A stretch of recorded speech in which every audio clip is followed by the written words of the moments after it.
and gentlemen, and welcome to HCS Pro Talk,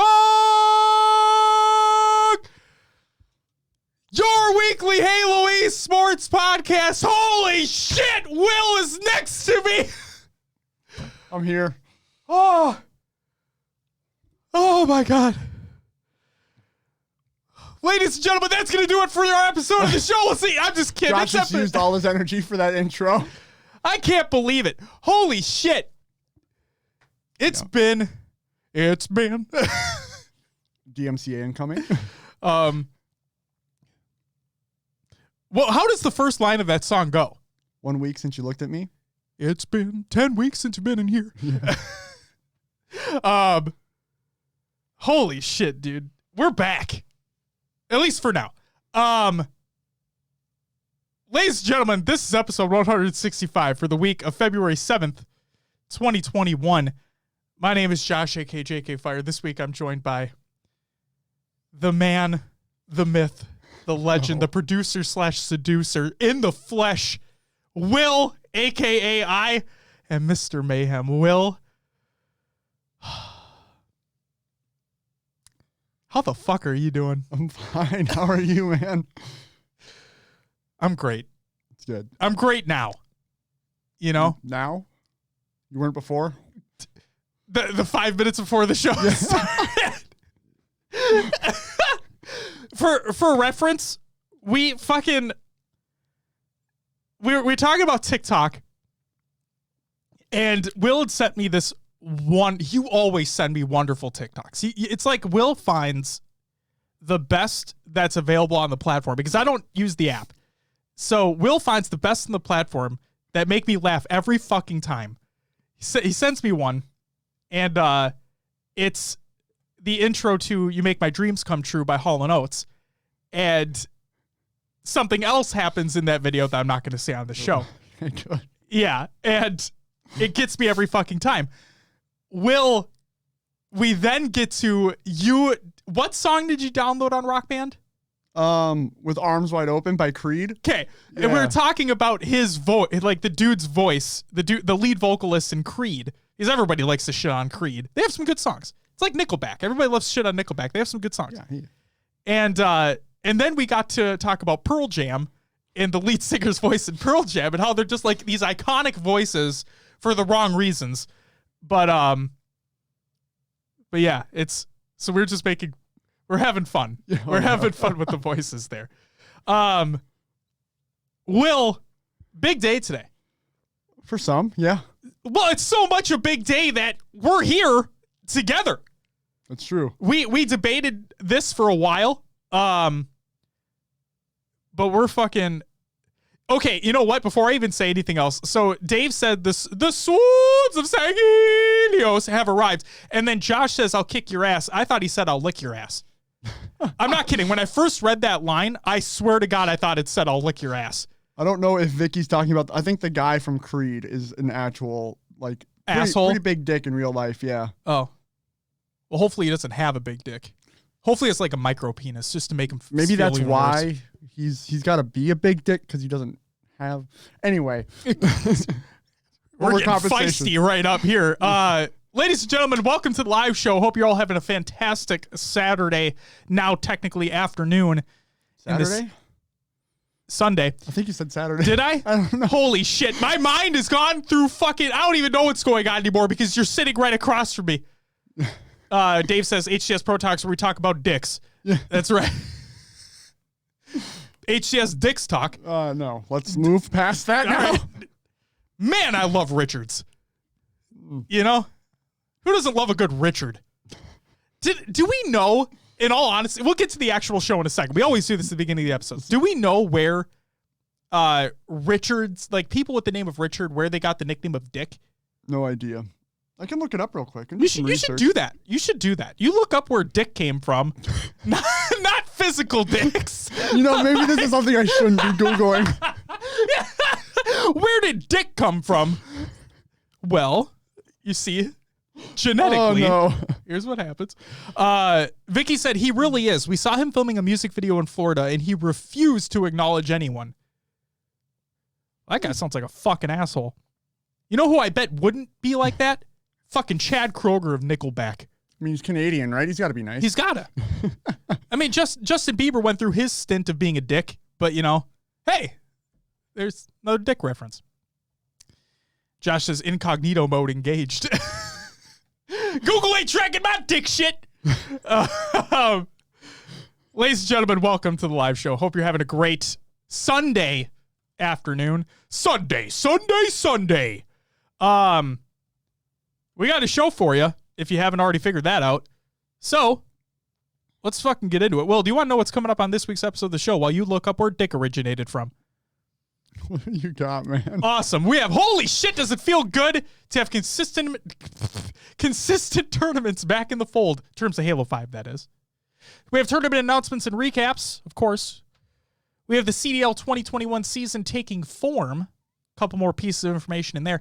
We have Avatar: The Last Motherfucking Airbender! Spoiler alert, a board game's coming. Can't wait. And then we have video games. We have Superb Owl predictions. Apparently, they really hate it, or you can get sued or something if you say the actual name of the event. I think we had this conversation last year. We did. But didn't we just say fuck it and we said the name anyway? I don't remember. And we have other shit. So what we got? Will, have you figured out where dick originated from? I'm trying to get a better answer than what I've found so far. Dave just said, I bet Chad is worse, actually. Think about how many people ask about his photograph. Look at this photograph! So, the top thing that pops up on Google, the name Richard is very old and was popular during the Middle Ages. In the 12th and 13th centuries, everything was written by hand, and Richard nicknames like Rich and Rick were common just to save time. Rhyming nicknames were also common, and eventually Rick gave way to Dick and Hick, while Rich became Hitch. Rich, Hitch, Rick, and Dick. Yeah. Wow. So they went from shortening Richard to Rich, or to Rick. Yep. And then changing that to Dick. Yeah, apparently in the 13th century, 12th and 13th century, it was popular to rhyme nicknames. So Rich became Dick. Rick became Dick. Yeah, Rich became Rick became Dick. And then Rich became Hitch,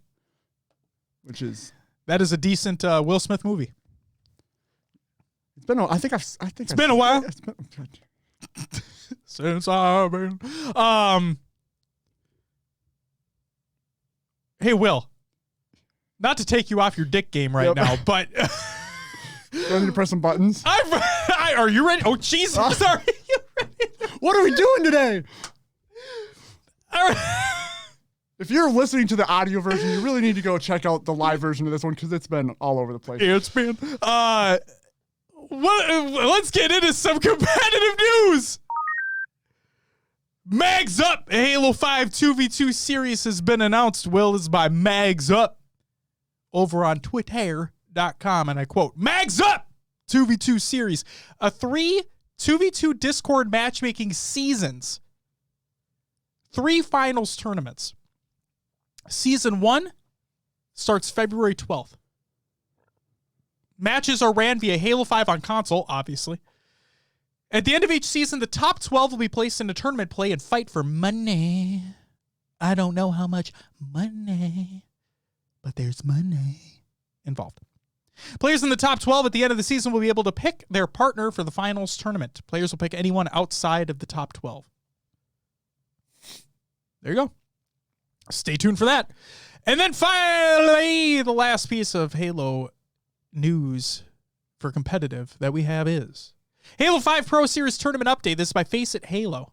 And I quote, the seeding for the Pro and Championship events no longer seed by ELO. We now take seed by the placement the teams got in the tournament they qualified from, a.k.a. the previous Pro or Open tournament. So there you go. That took place for the tournaments that had just happened. So that's that. Will that even change much? I'm not entirely certain. I think we'll find out now. when we have the next pro tournament. Exactly. Yeah. Which is this coming, like, this next weekend. Yeah. Because now that the first actual open tournament has taken place for all regions in this season, now we have a point we can base everything off of. And then Voodoo, I saw you were in here right at the jump. If you have any other information that you would like to share, not trying to put you on the spot or anything, but really, if you have anything else you wanted to share, feel free to put it in the chat and we'll talk about it. Because for those who don't know, Martin Ohms, a.k.a. Voodoo Man, a.k.a. one of the greatest alive, he was the North American admin for the Face It tournament that took place. Yeah. And he will be moving forward. So that's awesome. Yep. Shout out to fucking Martin Ohms. Well, that's it for the competitive news. Upcoming tournaments of the week presented by noobcombo.com. Check out noobcombo.com for your Halo esports needs. Hey, Will. Yeah. On Sunday, February 7th. I'm not going to do that the whole time, I promise. We have the Halo Australia Halo 3 4v4 draft tournament, which I think had already taken place. Because of the time zone differences, I think that tournament is already done. I just don't have the results, so don't hate me. But there's that. On Friday, February 12th, we have the 3 Betrayals Halo 3 1v1 Valentine's Cup. On Saturday, February 13th, we have the TNT, because it's TNT Dynamite. Name that band. Halo 3. And they'll finish the fight. 4v4. It's a draft tournament. I don't know what else I'd add there. But hey, there's that. And then we also have the HCS Halo 5 Pro Series Open Tournament number 2 for EU, and the same tournament number 2 for the LATAM region, but not for Australia and New Zealand because of the amount of teams that were signing up in the previous season. They're going to be in every other Open, and they'll be included in the season championship as well. So there's that. Josh says this show is just wild today. It is. Hang on. What's up? The Halo 3 draft tournament. The results are on their site, but not laid out in a tournament format. So you can literally look at match by. Oh no, they're not even on there. That's what I was worried about. The scores aren't on there. But hey, you know where you can go?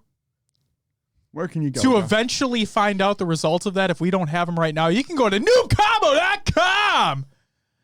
For all your Halo esports needs. I imagine you'll have the results up at some point in time on that website. But you know what? Until then, we also have on Saturday, February 13th, the HCS Halo 5 Pro Series Pro Tournament number 1 for North America. Check that out. On Sunday, February 14th, we have the SWAT Nation Swatentine Part 2, the Valentine's Day Butterfinger Bowl. Okay. And then the HCS Halo 3 MCC Pro Series 4v4. That is the number 1 tournament of this new season that's begun. And that's it for your upcoming tournaments of the week presented by noobcombo.com. Check out noobcombo.com. Josh, for the Halo 3 MCC the Pro Series, is it the open or the closed tournament that's happening? On Sunday. Those are always open. Those are always open. There's no pro tournaments. There's no season championship. Those are just weekly open Halo 3 4v4 tournaments that are taking place. Got it. Just to give people an opportunity to play that if they want to instead of H5. Because as you are about to talk about in the next segment, there's a notable name still missing from that Sentinels roster who is only going to be playing in the Halo 3 events. So, Will, with that, what do we got next? Roster Mania!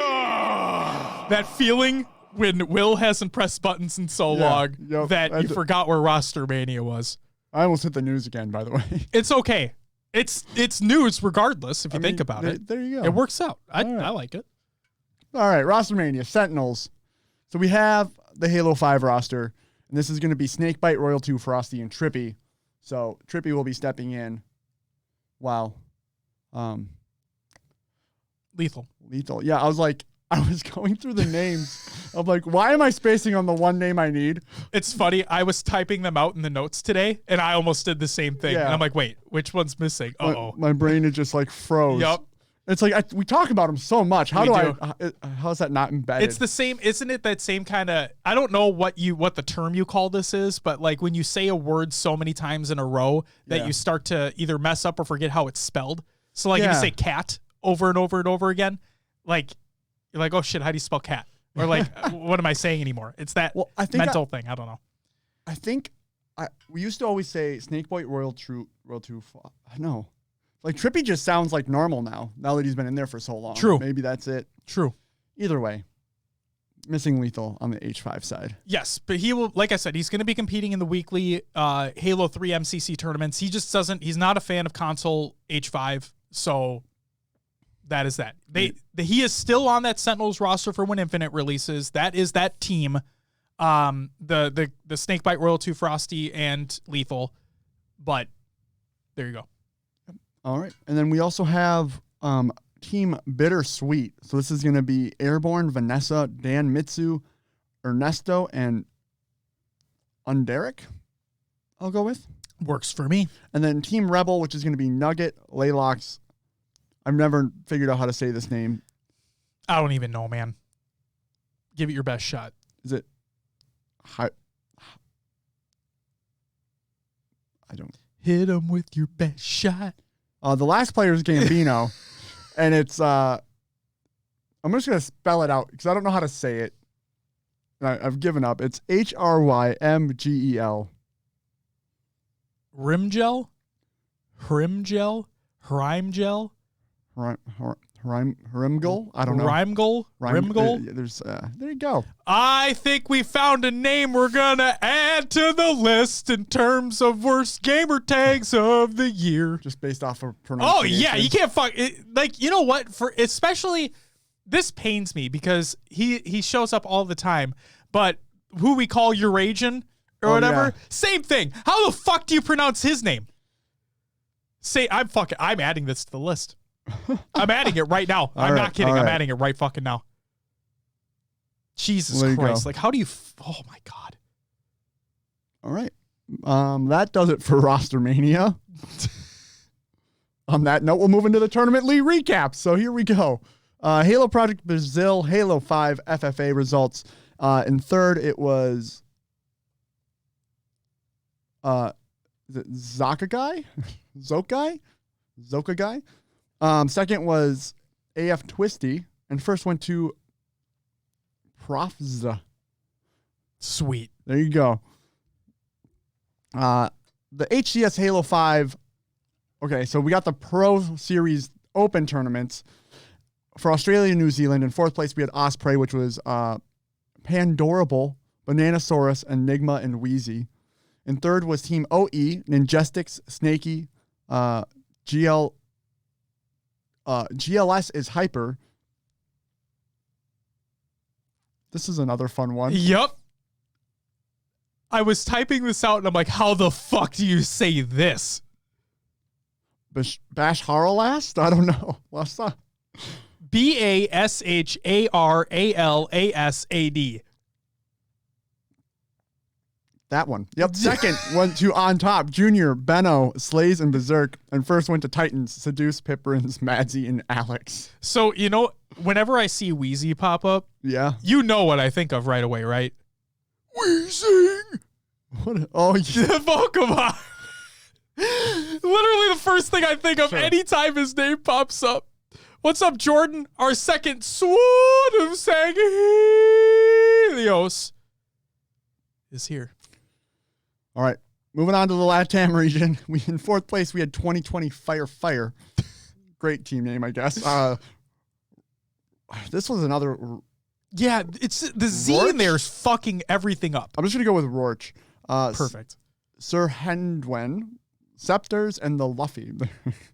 In third, we had Team Rebel, Nugget, Laylox. Here he is again, the same team. Hrimgel and Gambino. Second was Fire and Ice, Juan MC, Noble, Running Jam, and Magic Buttons. And first went to PK, Tapping Buttons, Atso, Drift, and Pool God, still dominating in that region. Yes. In the EU region. We had fourth place was Vasi. It's Tachik, Precisionite, Mista, and Shabby Dagger. Third went to Krogan Vaccine, AG Spa, Tommy the Krogan, The Speed Show, and Crossman.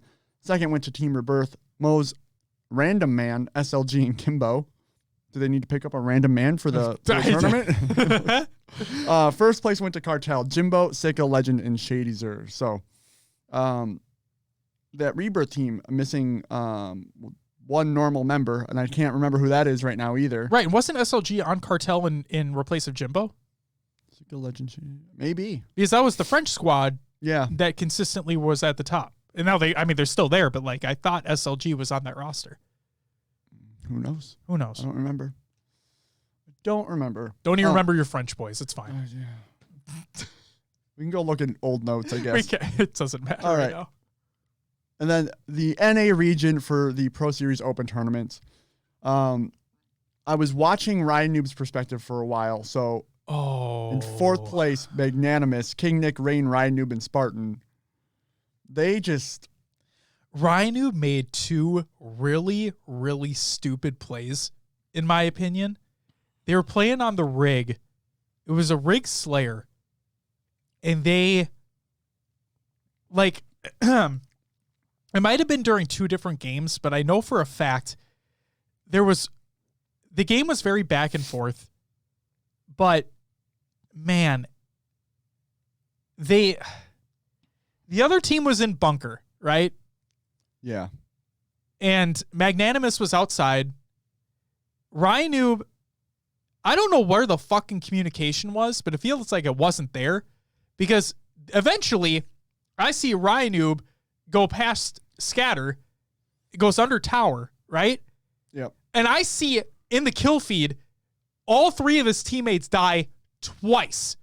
And he's still pushing into bunker. I'm like, dude, your ass is... You left your teammates. Again, I don't know where the communication was. Maybe a play just didn't happen the way they were expecting it to. He may have been the flanker and, like trying to wrap around to try to... Sure, it's just the way that he went. He didn't try to make any jumps or anything. He just went straight in. And I'm seeing his teammates die in the kill feed, and I'm like, it's like they're throwing the game away. I know they're not trying to, but it looked like they were just throwing the game away. I watched... the Coliseum Slayer, and they just they seemed out of it. Like they didn't seem 100% like everything. Yeah, like it just wasn't clicking. Like you said, things weren't going their way. It was kind of weird. And now Spartan. It was said that, and this is nothing against any of the players on the team. It's just it didn't. In some instances, it felt like things just weren't clicking, like you said. And it was said that Spartan hadn't practiced at all for this tournament, like at all. And so he was coming in cold. And again, nothing against him. Like, that's crazy that they got fourth in this tournament and he hadn't practiced at all. But I mean, and I think he even said in his tweet after that his Xbox is being turned off until the next one. Oh my gosh. So I don't know. Part of me's mad at that because it's like, well, what do you expect to do then? Right. Like, how far do you expect to go? Are you just playing to play and just be another teammate? Like, just be a person somebody can pick up? Or are you going to try and compete in this? Yeah. Because if you're not practicing, like, I don't care who the fuck you think you are. Like, if you're not practicing, you're not going to get... And you got fourth in the open tournament. What fucking placing you think you're going to get in the pro? Yeah. It's going to be... yeah, it's going to be rough for them, I think. And if... I don't know how much you watched their perspectives, but the call-outs seemed weird. I don't know. Mr. Davey Havoc said, interesting given the shit talking he did on my X last week about playing right. Are we talking about Ryanoob, I imagine? Because he was their last interview, I think. Yeah. Also, welcome, Davey. I don't know. It could have been that, you can play right, but if your team isn't doing... Like, maybe that's what we saw is the fact that the team wasn't clicking. They weren't working well together. And by the time we came into it, we were like, well, shit. You probably didn't care at that point. He's like, let's get through this tournament. Right. And the other thing, too, is that going based off what Davey's talking about here, too, watching the watch party stream, right? the casters in that were talking about how well Magnanimous were doing at playing their game, in a sense that they were allowing the other team to make mistakes so they could capitalize on it. They were keeping power positions. They weren't overextending. It wasn't until I saw those couple Rynoob decisions where I'm like, what the fuck are we doing? Like, what is this? And I'm seeing every other teammate dying. I'm like, you're not what do you now it's like you have to commit, because now you're hoping your teammates spawn in bunker, so at least you get that positioning, but then you just lost. I'm like, I don't know, man. I'm not seeing the whole picture here. This is just from those couple of instances where it just didn't look like they were doing the quote unquote right thing. But it is weird. Other teams, Flyers, Cobra Kai, you're going to be talking about them, but like those two specifically were playing much better Halo 5 as a whole, I would say. So who knows what's going to happen, not next week, but the week after. Because honestly, like, I'm just going to be straight up. Well, go ahead and go through the rest of the teams, and then I'll give my, go ahead. Go ahead. So in third place was Elevate, Simply, Fear Me, Carmea, Vemzy, and Neuronical. Second was Cobra Kai, Swish. It's Eli Elite. I'm sorry. Eli Elite, Yeah, Nemesis, and Bohm. And then first was Flyers, commonly Jazero, Super CC, and Onbor. So, yeah. So if I'm going to be 100% here, now I don't know how much practice the other teams are going to have going into the pro tournament, right? Because it's been so long since we've had H5 tournaments taking place weekly or every other week. And we know that the previous teams, what is it? The top 8 teams from last time are invited anyway. So I don't know how much practice they've put in, they're going to put in. But if you look at the caliber of talent in those teams compared to what we got here, and this is nothing against the teams that competed in this one. The fact of the matter is the placings are what the placings are. Yeah. But I just don't see them making a splash in the pro tournament. And I would love to be wrong. Let me get that straight. I'd love to be wrong here. We have no idea what's going to happen because this is all different.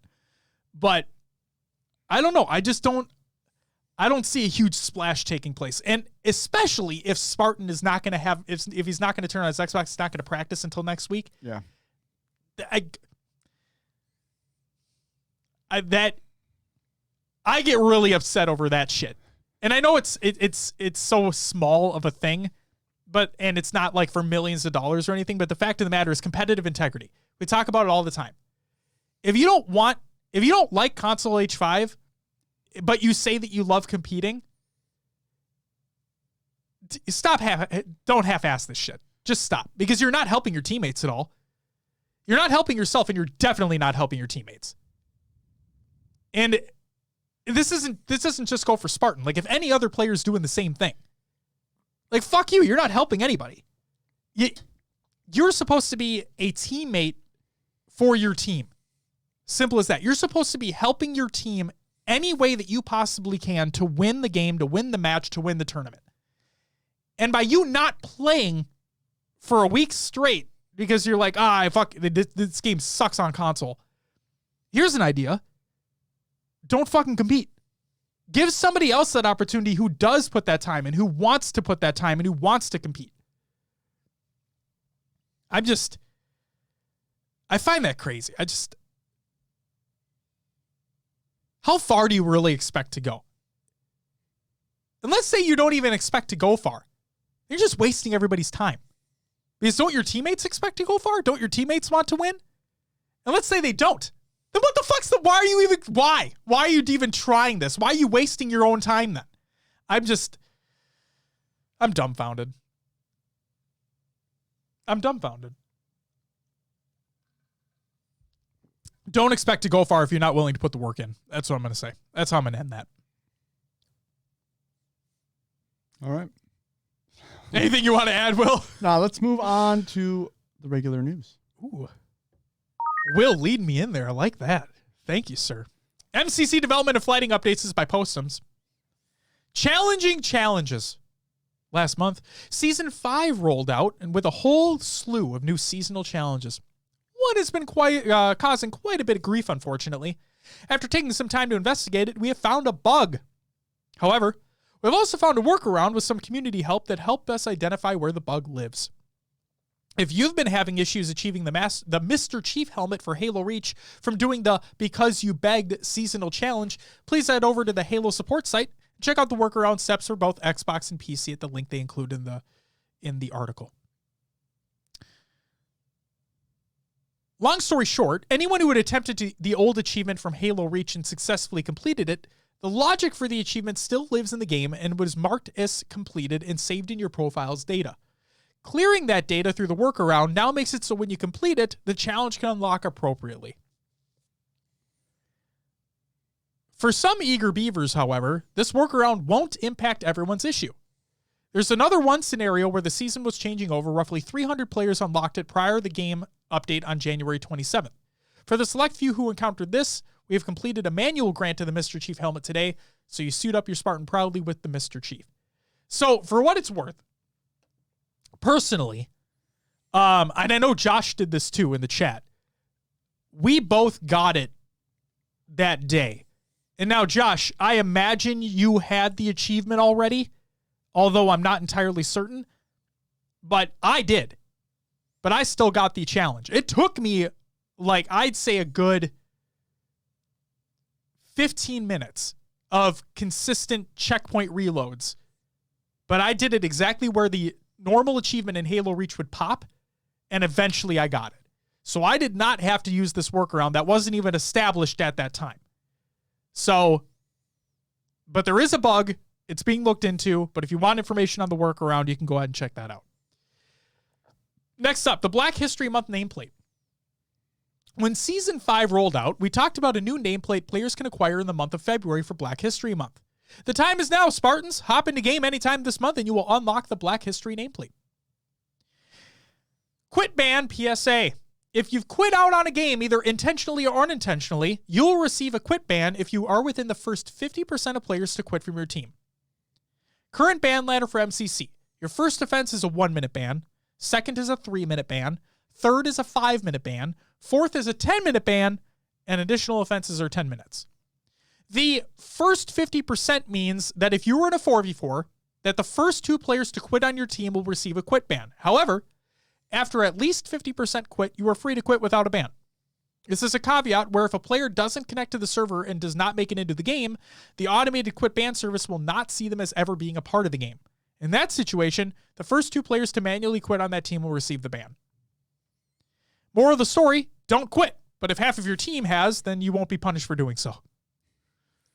So that kind of sucks if you load into a game and your teammate just bugs out, doesn't make it in. Right, so it's 3v4. It's 3v4. You still have to wait for 2 people on your team to leave until you're in a 1v4 before you can leave without a ban. Correct. There should be some workaround with that. Correct. I agree completely.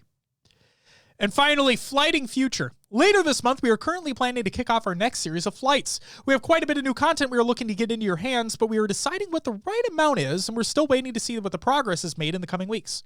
If all goes well, later this month or early next month is when we plan to roll out our next public flight.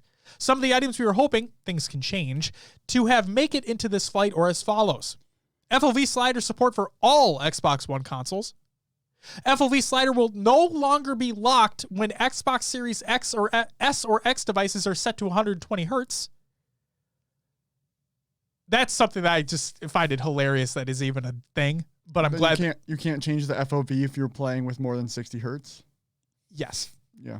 Yep. So I'm glad that that's being looked into.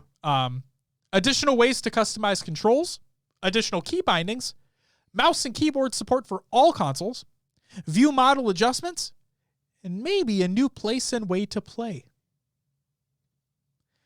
So, what? Not on Stadia. So who knows? Okay, so I've seen comments that, that must be like the custom game browser. But the thing I find funny is that I don't think it is, because they've mentioned custom game browser in name all the time. Yeah. And in this specific instance, they haven't. So then the question is, Well, everyone's asking, oh my God, are we going to get a Switch port of MCC? Right? Like, how? Who the fuck? Right? Never. That's never going to happen, guys. So what would it be? Because it's on the cloud right now. Like, you can play it via Xbox. Well, the X Cloud, right? Yeah. Or the whatever that service actually called it. So you can play it on there. It's on Game Pass on PC. It's on Game Pass on console. It's on Steam. Where else would this be? If it's not the custom game browser, which it could be, but like I said, they mention it in name all the time. If it's not the custom game browser, where is it? Where would you be able to play MCC? PlayStation 5. I was talking to someone at work, and they were talking about how Halo was not on the PlayStation. I'm like, yeah, no shit. Yeah, obviously. Like, Microsoft is not going. They wouldn't sell Xboxes if that was the case. Like, holy shit. It kind of made me laugh. Yeah, people. It's okay. Yeah.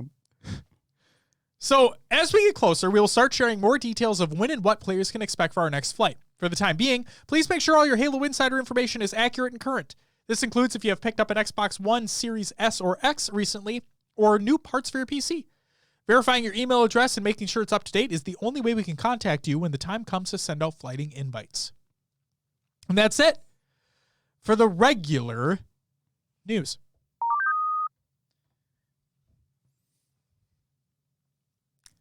It's been a little while since I've been able to do this in front of your face, Will, but it's time for another Games Watch! Cold War League play is coming soon. Finally. It's by Treyarch Studios, the ones who made Call of Duty, Black Ops, Cold War. What a name of a video game.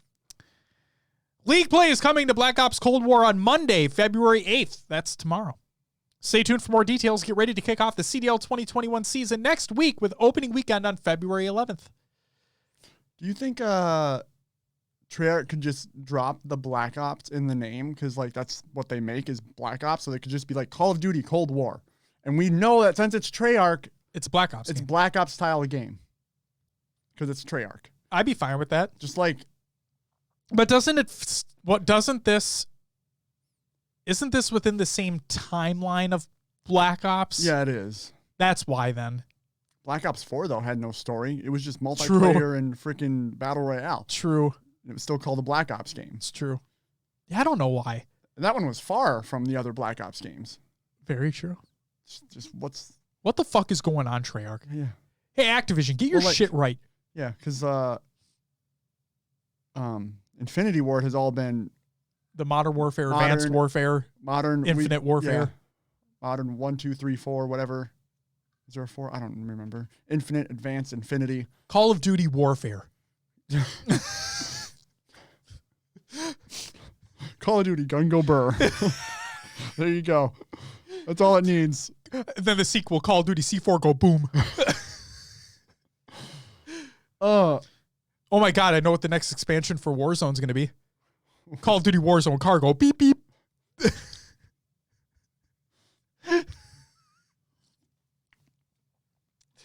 All right. All right. Holy shit. Oh, that's great. Back to CDL. What else you got for us, Josh? Oh, I know. And then we have the Ultimate Edition of the next Call of Duty. Call of Duty upgrade goes dun dun dun. Sure. Isn't that what happens like when you get like a new rank or whatever? Oh yeah. Dun dun dun dun. That's yep. Yeah. This is crazy. All right. Call of Duty sound effects. That's the next video game coming out of Activision. Available now, team packs for the Call of Duty League 2021 season. You can rep your favorite team inside of the game. You can. And then also, I didn't include this here, but I'll just say it right now. It looks like now all the teams are getting ready and selling their new 2021 merchandise. I'm not a big fan of the New Jersey style. No? I'm just not. I don't know. It hasn't clicked with me yet. So maybe when I see them actually like wear them, I don't know. We'll see. But see. Is the merch up on the CDL site? I don't know about that, but I do know that each team has an individual shop that they've been promoting. So, like, and I also believe some teams haven't revealed their new stuff yet. But, like, ours has, so the Rocker has, Atlanta has, Florida, I believe, has, Seattle has. There's a lot that have. I just don't think everyone has yet. Oh. And, of course, I bet everyone's waiting for the LA Thieves. Like I am. There is, I don't know how they did this. What? But, so on the Call of Duty League shop. Yep. It still shows Chicago Huntsmen. Yeah, the old teams. But if you click into the Chicago Huntsmen, they have a Optic Gaming shirt for sale. Men's, Optic Gaming Los Angeles primary logo T-shirt, but it's for sale under the Huntsman. That's funny because I just clicked on it and I don't see it at all.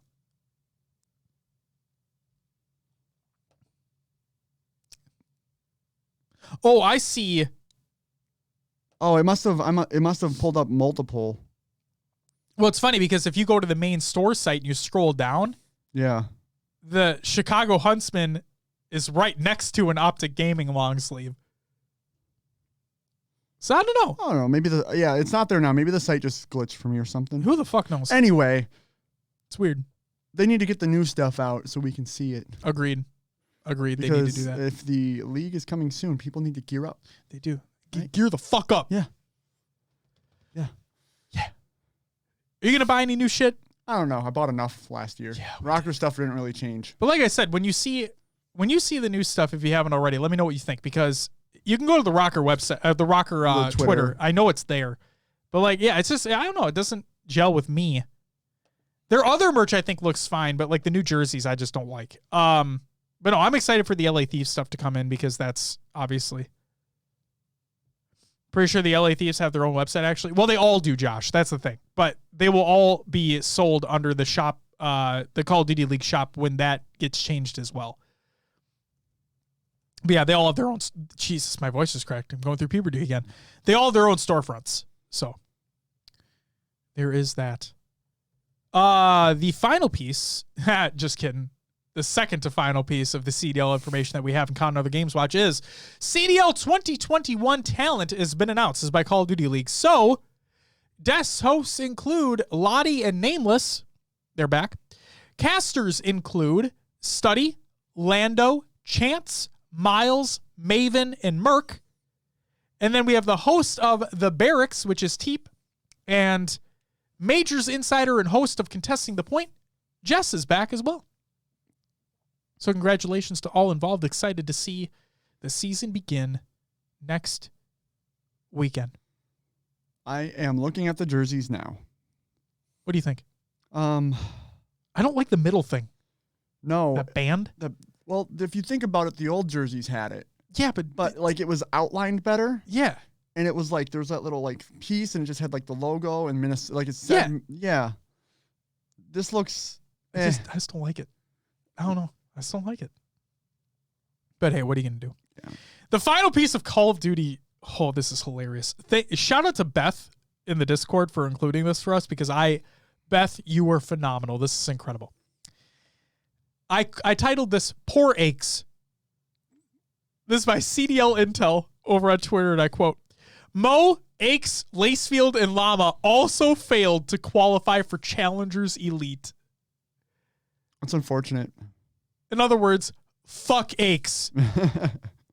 How's that? That's funny as shit. Couldn't even break into the top AM players. LOL, dude. That's rough.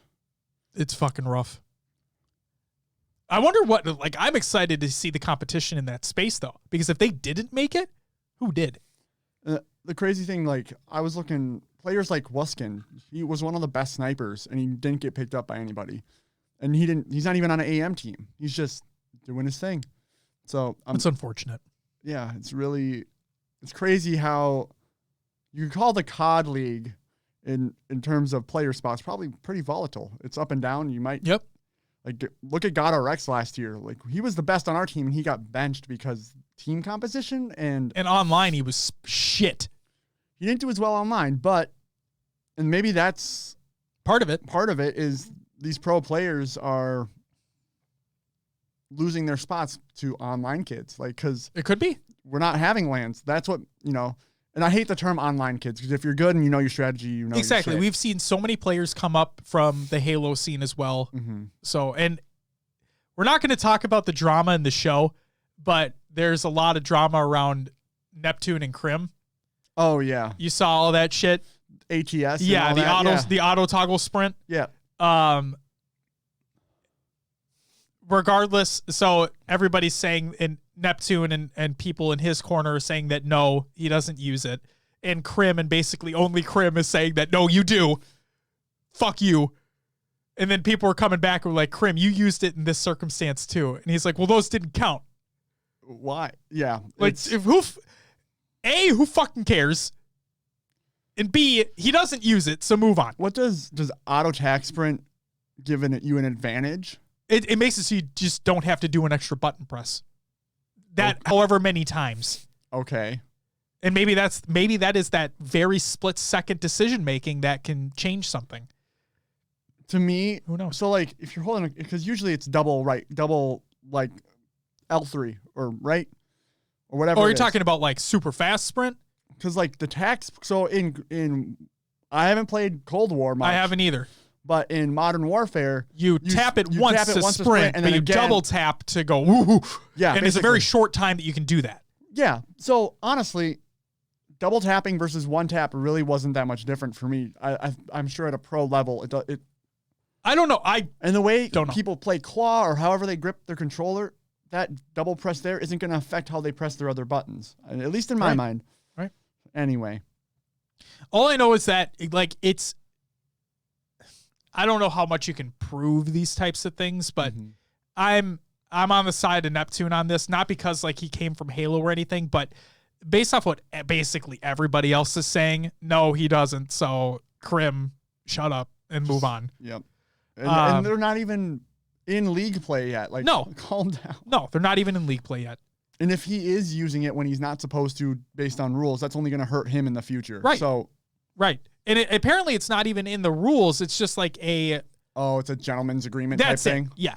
I think that's exactly it. I think that's what people were talking about in the Discord as well. Is that it's not in the actual rule set. It's just like a known thing to be like, hey, don't use it.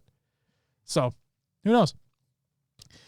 Next up, Google Stadia shuts down internal studios, changing business focus. This is by Stephen Totillo of Kotaku, who actually is not going to be of Kotaku anymore because he left after 15 years, just over this last week. So he's going to be moving on to something else.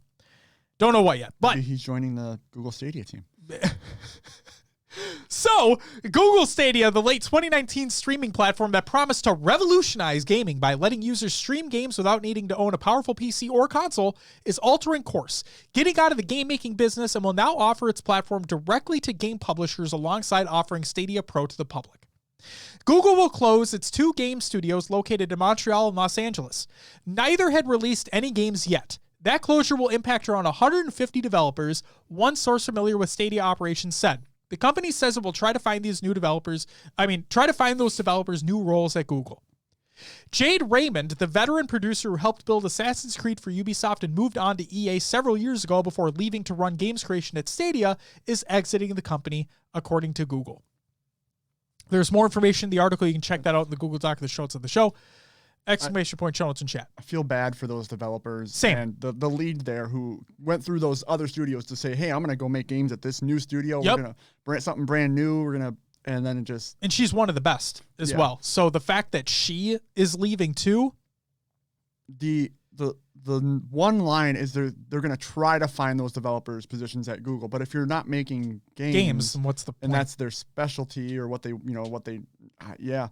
going to do? Yeah.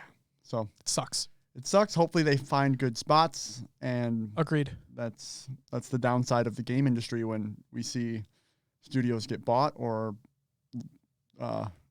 pushed aside. That's how it goes. Speaking about games in general, again, something I didn't include in here because I actually just forgot about this, but so Jeff Bezos is stepping down as CEO of Amazon. Yeah. The man stepping in his place has already come out and said that he is all in on games. Okay. Because now Amazon came out with Crucible, which, nope. Like, that thing shut down during its beta. Yeah. That thing just died. But he said he's fully committed. Now, these are just words, right? You haven't put action to it yet. But he has said, and they're working on an MMO that is expected to be a massive. Obviously, MMO means massively multiplayer online game. But, like, he truly is saying that he is fully involved. He's fully committed to their video game division of Amazon. Now, I imagine part of that has to do with, well, Google ain't. So how do we get better PR for us? Well, right. Hey, saw what they did. Not us.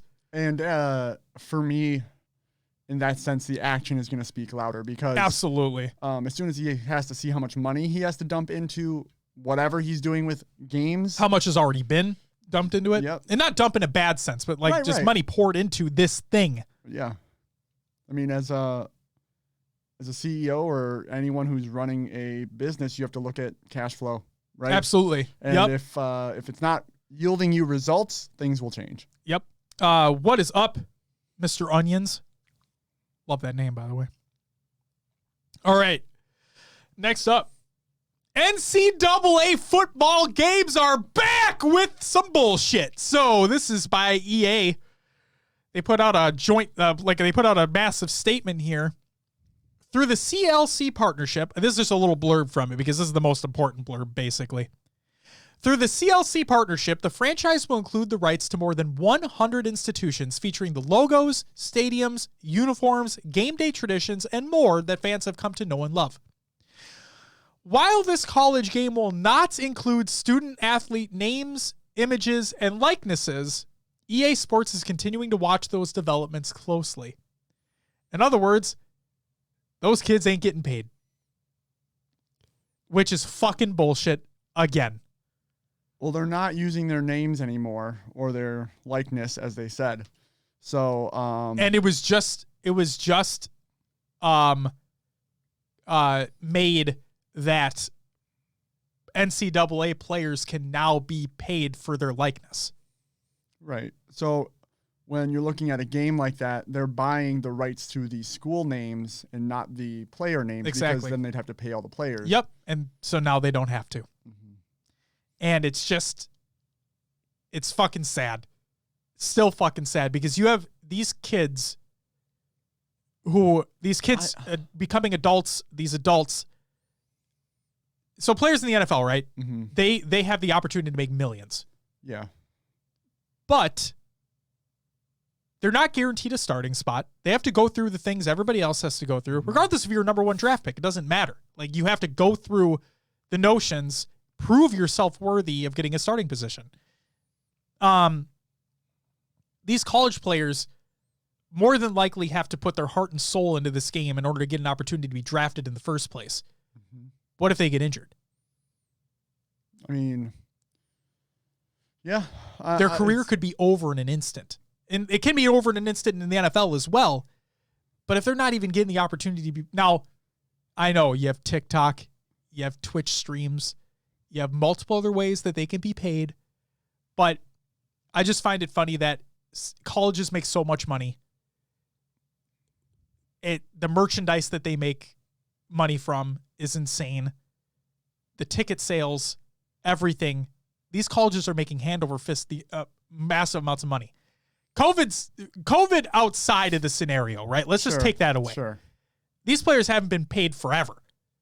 So I want to hear your thought. Go ahead, Will. That's what I have. Yeah. It's tough because you're right. The NCAA makes a lot of money by these players playing, right? I guess their argument or their side of it is that they are giving a lot of these kids have scholarships to come play football. They're giving them free tuition, which puts them out with a better start than they may have had without the scholarship or whatever. Sure. But yes, it does feel like they're using them for their own financial gain. But another way you could look at it is NCAA is like your groundwork you have to lay to get that job Yes. at the NFL. That's just like any other job. You have to lay the groundwork, which you might not get paid for your internship. You might not get paid. You go in debt going to school to learn about how to do your job. And yeah, it's I personally don't like that there's nothing else other than PR that the kids get for playing football, right? Yes. They get their own PR if they're doing well. Yes. And if they're at a big name school. Yeah. Because you can have top tier players that are not at those schools. It's not all the time that happens, because you look at the LSUs, you look at the Alabamas, the Texas A&Ms, you look at the ones that have the money that they can do for recruiting. Yeah. Right? But every once in a while, you have those top tier talents that are at other schools that don't get that type of publicity because they're at a school that nobody's paying attention to. Jesus Christ, my arm just slipped. So Jordan says, get rid of scholarship. Let kids go to school without going into tens and hundreds of thousands of dollars in debt. Then boom, pay them if they make money for your school by playing sports. I mean, Jordan, we're all in agreement that like student debt should be axed, because paying for college fucking sucks. Like, let's be real. And it's all because it's all privatized, right? Oh, yeah. It's all institutionalized, privatized. People will make money any way they can in America. Let's be real. America. Free markets, right? Yeah. LOL. It's the same reason why we don't have universal health care or anything like that, is because it's all privatized industry and people make. You know the guy, so this is for me and fellow diabetics out there, the guy who invented. I feel so bad for you. The guy who invented or came up with insulin, right? Synthetic insulin, sold the patent for $1 so that it could be used and produced. And now you have companies spending or selling for hundreds. Yeah. So like one box of insulin can cost anywhere from like $400 to $700, and that without insurance. Yeah, without insurance, or some with. And like when I was working for Valvoline, I think I had to meet a deductible on even my prescriptions before they kicked in. So my first box that would last me a month was $400 up front. That is, yeah. If we want to go down that road, there's all that. No, that's the thing. Like, more people should be in jail for that shit. Like, that's literal. That is literal robbery. Like, you need insulin to survive. Yeah. If this is no bullshit, guys. And I'm not diabetic, but you need insulin to survive. Is that a fact? Yeah. You have to pay for insulin, a thing that you need to survive. Is that a fact? Yeah. That right there, that statement is, and again, this is no bullshit coming out of my mouth. Like, I can't believe that you have to pay for something now I know you need to pay for a shelter, like in clothes and whatnot, but for something that literally, if you do not take this thing, you will die. That is crazy to me, that not only do you have to pay for it, like, but you have to, some people have to pay hundreds and hundreds of dollars every single month. That's fucking insane. Yeah. Yeah. And there's other meds like that too. You talk about like HIV meds. Like, those are oh my god.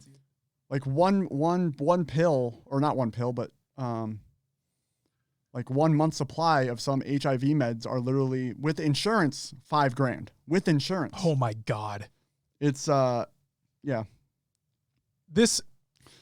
There are times where, like, so we're not a political show or anything like that, but I just need to speak my mind right now for a second. When the previous administration was in the White House, there were multiple times where I would say to myself that I'm not proud to be an American. Like, there's the song, I'm proud to be an American. Yeah. There were times during that previous administration where I literally told myself, I'm not proud to be an American. And I'm free. Like I'm a middle-class white male, right? I have it easy. Let's be real.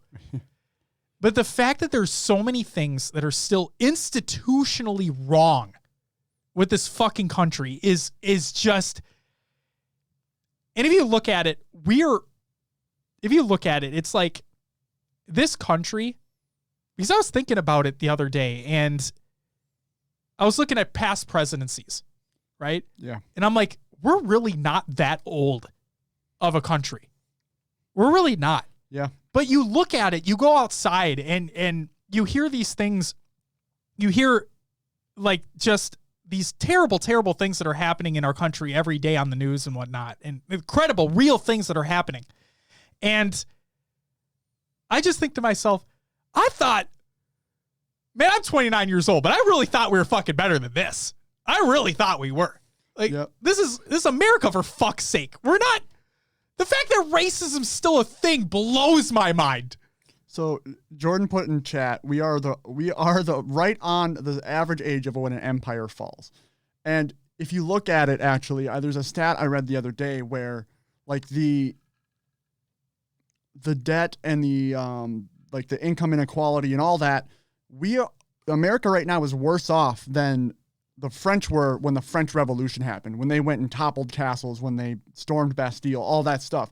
America's worse off than the French were in that time, and nothing has happened yet. So, yeah, Jordan, we're almost exactly where Rome was. So, yeah, things are...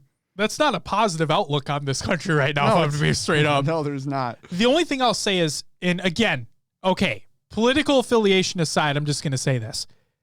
And people will hate me for this. People will love me for this. I don't care. I am much happier with the current administration that is within office than the previous administration.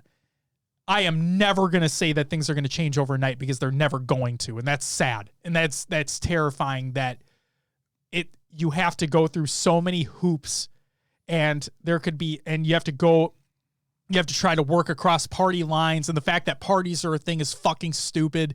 And you have the far left and the far right. It's like, it's fucking dumb.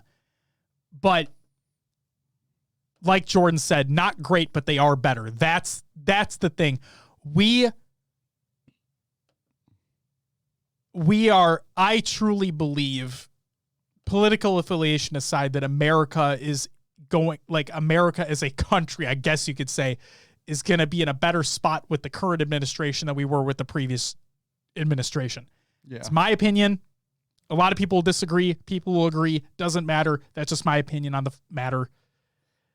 But Davey Havoc put in chat here, from a disparity standpoint, yes. From a quality of life standpoint, no. So, yeah, we do all have food and whatnot. Most of us. Let's say not all of us. Like, the amount I went through when we were for the Halo World Championship 2018, we're in Seattle. Mm-hmm. I've never seen, I'm a suburban kid from the suburbs in Minnesota. Okay. Yeah. So you don't see these things typically, but Seattle and Denver, the amount of homeless people I saw, I felt like a sheltered kid because there are times where I think I know things and then I see it and I'm like, man, I didn't know shit. Yeah. You see that and I'm like, I don't know the situation that these people are in. Like, I don't know how they got in that situation. But the fact of the matter is it's way worse, considering those are two very, very minuscule pieces of this country. And those are the only two that I saw. It's much broader than that. If St. Paul and Minneapolis have had the like tent cities pop up. Yeah. We drove by those over the summer. Yeah. Yes. That's been growing over the last few years too. And that's terrible. Jordan now says, I'm in the middle of Minneapolis, and they just passed legislatures that they can remove all the tents that they agreed were okay to put up in parks. They just said that they can remove them as of this week. That's terrifying. In the dead of winter, like he says, that's terrifying. Nobody deserves that. Nobody deserves that. They're human beings. And like I said, I don't know how they got in that situation, right? Yeah. They could have just fallen on really hard times. That something something obviously happened where they got put in that situation. And for the people who say that, oh, we'll just go get a job, or it can't be that hard, you try it. You go out there and try for, I'm not even saying a day, let's just say a week. Go out there, try to live with them for a week and see how difficult it actually is. Like it's the fact that exists as well in our country. And I'm not saying it doesn't exist in other countries as well. It does, obviously. It's just, I keep going back to it. I thought we were better than that. I thought this country is better than that. And like I also said, I'm not saying this administration can flip the switch overnight, because that's not what happens in this country, and it sucks that it's not what happens. But I'm hopeful. I'm hopeful for the future. I hope that good things that are being done by executive order are actually signed into law so that they can't be undone by another executive order. Because we've seen that happen when the new administration came in. A lot of things that the old administration did had been reversed because it was all done by executive order. And the other things that previous administration did, they didn't get it signed into law. So it could have been, right? Mm-hmm. So hopefully some good things that are getting passed are able to go through legislation, get signed into law, so our country can just be better off because of it. We need to get COVID under control, obviously. We need things to go back to as normal as possible. And it's just, I'm not saying it's going to be easy. I just hope that I'm hopeful for the country. But there's a lot of shit that needs to be fixed, man, from just a fucking ground area. Sure. Yeah, college players should be paid. Yeah, that's quite a tangent, huh? Yep. There's the silver lining there. College players should be paid for their time. If you can sell, if a organization can sell the rights to put them on TV and gain off of them playing the game. Right, the games are televised. Yeah. And they're still not being paid because of it. Mm-hmm. Like, and that goes, not to go on the tangent again, but that goes back to like what we were talking about when Jordan mentioned, where just like, fuck the scholarships and everything. Tuition should be free. That's a whole other scenario. It's a whole other conversation. But like, these players should be fucking paid, especially when there's always that possibility of one injury can take you out forever. At least let them fucking make some money. Good Lord. Final piece of content of the Games Watch. An official tabletop RPG set in the world of Avatar, The Last Airbender, and The Legend of Korra is in the works. This is by IGN. While an official video game based on the franchise newer than 2014 remains a pipe dream for now, an official tabletop RPG set in the world of Avatar, The Last Airbender, and The Legend of Korra is in the works thanks to a partnership between Magpie Games and Viacom CBS. The RPG's core book is currently set to release in February 2022 and will allow players to take on the roles of heroes within the Avatar universe, undertaking missions such as protecting merchants from the triple threat triad, exploring the spirit world, or helping rival Earth Kingdom communities broker peace. Player characters can be created using playbook templates included within the game. 2 supplements are planned to follow the core book, one focusing on The Legend of Korra's Republic City, slated for August 2022, and a second centered around the spirit worlds, coming in February 2023. In other words, like Jordan said, fuck yes! So this sounds like it's going to be like a D&D type thing. In other words, guess what Wednesday's BJ's is going to be centered around, motherfucker? We're playing this! All right. Woo, we're going to have baby! to get some sort of good tabletop stream set up for this then. Oh, we're doing it. Oh my God, we're fucking playing the game. I'm excited as fuck. I can't fucking wait, man. This is like, I am in. My dick is fucking. It's fucking, you know? So what? We're gonna Richard, baby! We're going to have Jordan sit at the head of the table here. We'll be here. We'll get mics, or not mics, but, we'll have to get another mic for Jordan. Yep. We'll get camera set up so we can have different angles on everyone. Perfect. One overhead for the tabletop view. Perfect. We'll go. I'm gonna roll so many die. Oh my God. But yeah, it's I'm sure. Yeah, I knew you guys would be excited about I'm that. fucking stoked, man. Mar says I'm so down. Fuck yeah, Mar. Welcome, by the way. Fuck yeah. That's it for COD and Other Games Watch. Will, it's time for Will's Avengers with the Mailovers. Other games too. Will, Yeah. what'd you play this week? Oh, Nope. shit.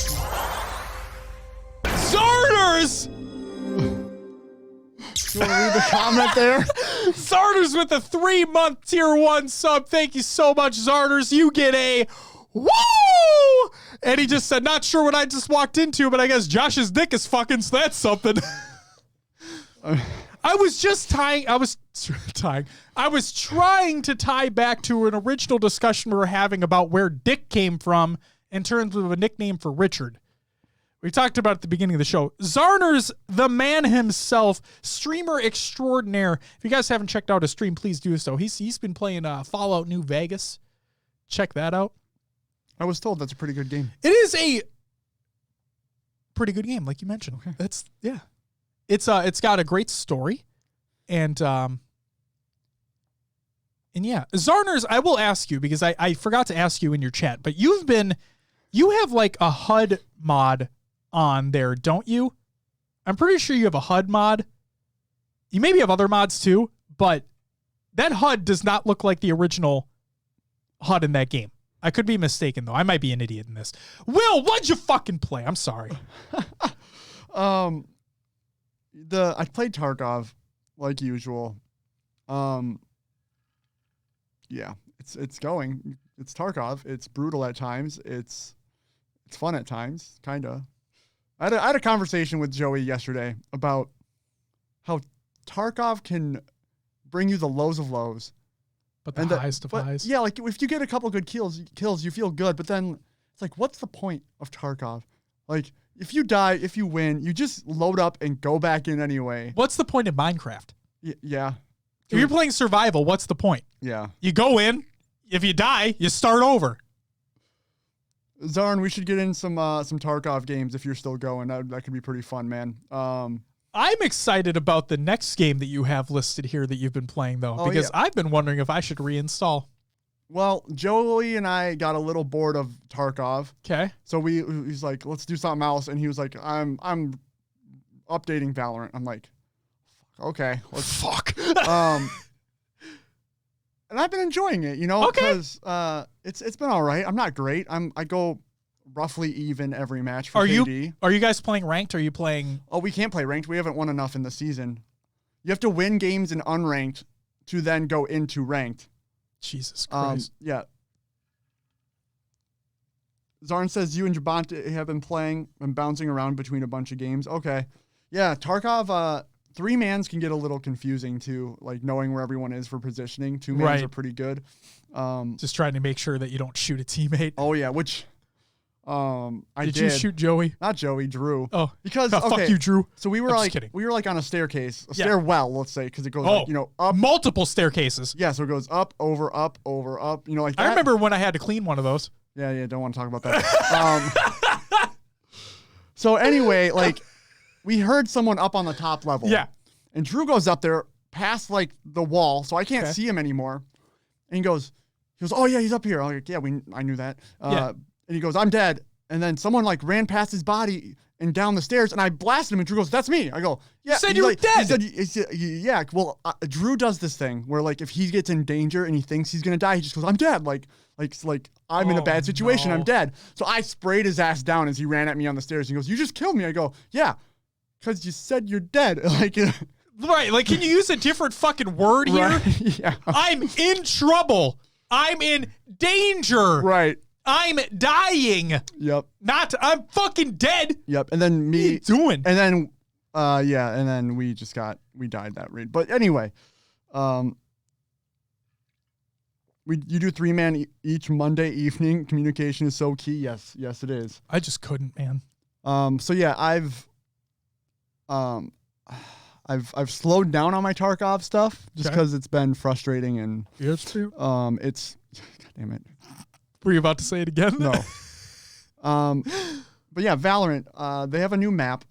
They have new champions, whatever you want to call them. I don't know what operators.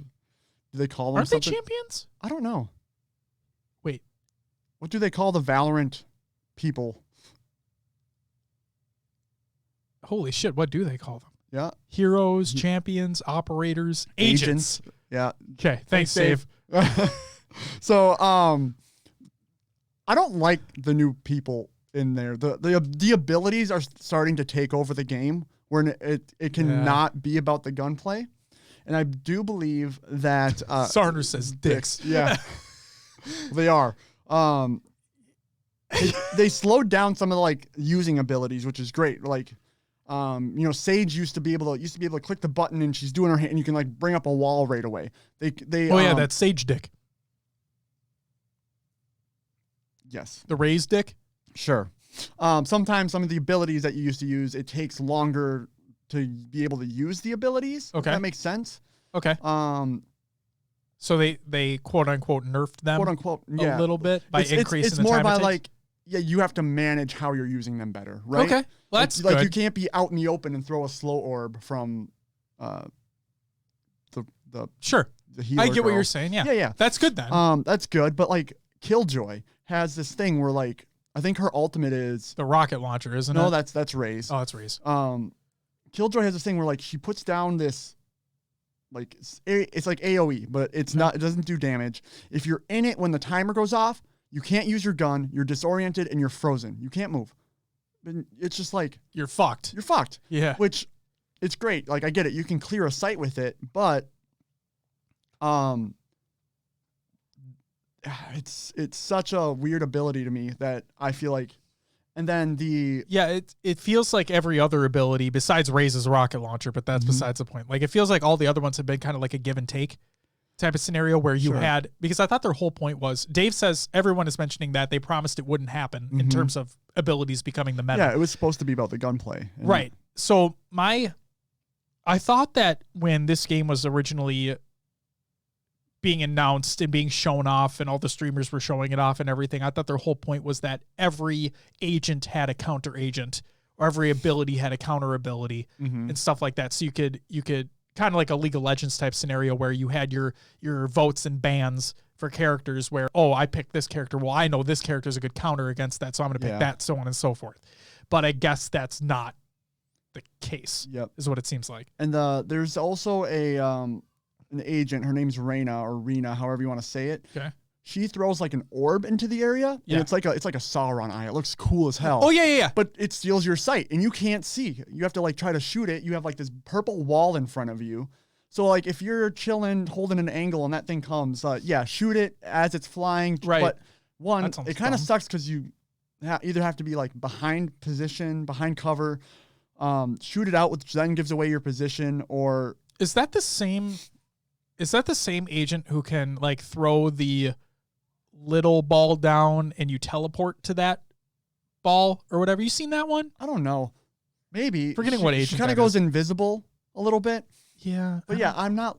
The abilities are getting to me. It's. They're adding a little too much. Yeah. And I was seeing the new ones, the new agents they've been adding, and I'm like, yeah, this seems a little sus. Yeah. Yeah. But I don't know. Joey and I were in a mood to where like we're tired of Call of Duty. I didn't want to play a BR. Sure. Tarkov was. We died like 3 or 4 times in a row in Tarkov, and we're like, fuck it. Right. So yeah, we downloaded Valorant and played that. And it was something different, something nice. I tried to play a game this morning, but I ran out of time. I had to leave my teammates. So, whoops. Might have Was there a quit ban? Maybe. I don't know. I haven't logged back into my account yet. But yeah, it's been fun. That's good. I did play some Rock Band, which I didn't mention on here because Sure. we talked about it earlier. That's what I did. Joey bailed on me Friday night for playing games. So I got. Thanks a lot, Joey. So I had some whiskey and I sang my heart out in the basement. You know, Freezing. there you go. And then one other thing I'm doing, which I'm really excited about, is I am creating, and I'm going to do a one-shot with another D&D group. Okay. So I'm creating a character where I can kind of go in and out with that group if I want to join whenever. Yeah. They're going to allow that. And the character is actually from Critical Role. Yep. It's one of Mercer's character that he's allowed. And it's for those who don't know, Critical Role is like the biggest D&D show. Yes. You can watch on YouTube. So yeah, I'm going to be a blood hunter. Blood hunter. Yeah, which is kind of cool. Sounds dope as shit. It's almost like a Witcher, to be honest. Oh, that's fucking awesome. People, the reason you're usually coming in or out of towns is people hired you to kill a monster. So you are a Witcher. You are basically a Witcher, yeah. And then you kind of... What's your name? Geralt? Vesemir Morn. Ah, yeah! I love it. There you go. That's good shit. I like that. Yep. That's my guy. And yeah, you use some blood hunters, not all, use mutagens or whatever the fuck you say. I can't think mutagens. Mutagens. Yeah. My dude has a fucking flaming like a sword that I can set on fire. And then there's you just sound badass. There's different creeds you can belong to. And like the one that I chose, or maybe not, I don't know if that's the actual, but there's like different types of blood hunters, and mine is like obsessed with like life and death. So if anything's going on where like someone's dying, my dude, or like the bringing of life, whatever, my dude's like obsessed with it. And so like they're very like monotone, stoic, I guess you could say. So like I feel like I'm gonna play this character, come in. These campaign that's already been happening with this other group is gonna be like, what the fuck's up with this guy? I think it's gonna be fun. That's awesome. It's gonna be fun, and it's with some people from work, so that sounds great. Should be a good time.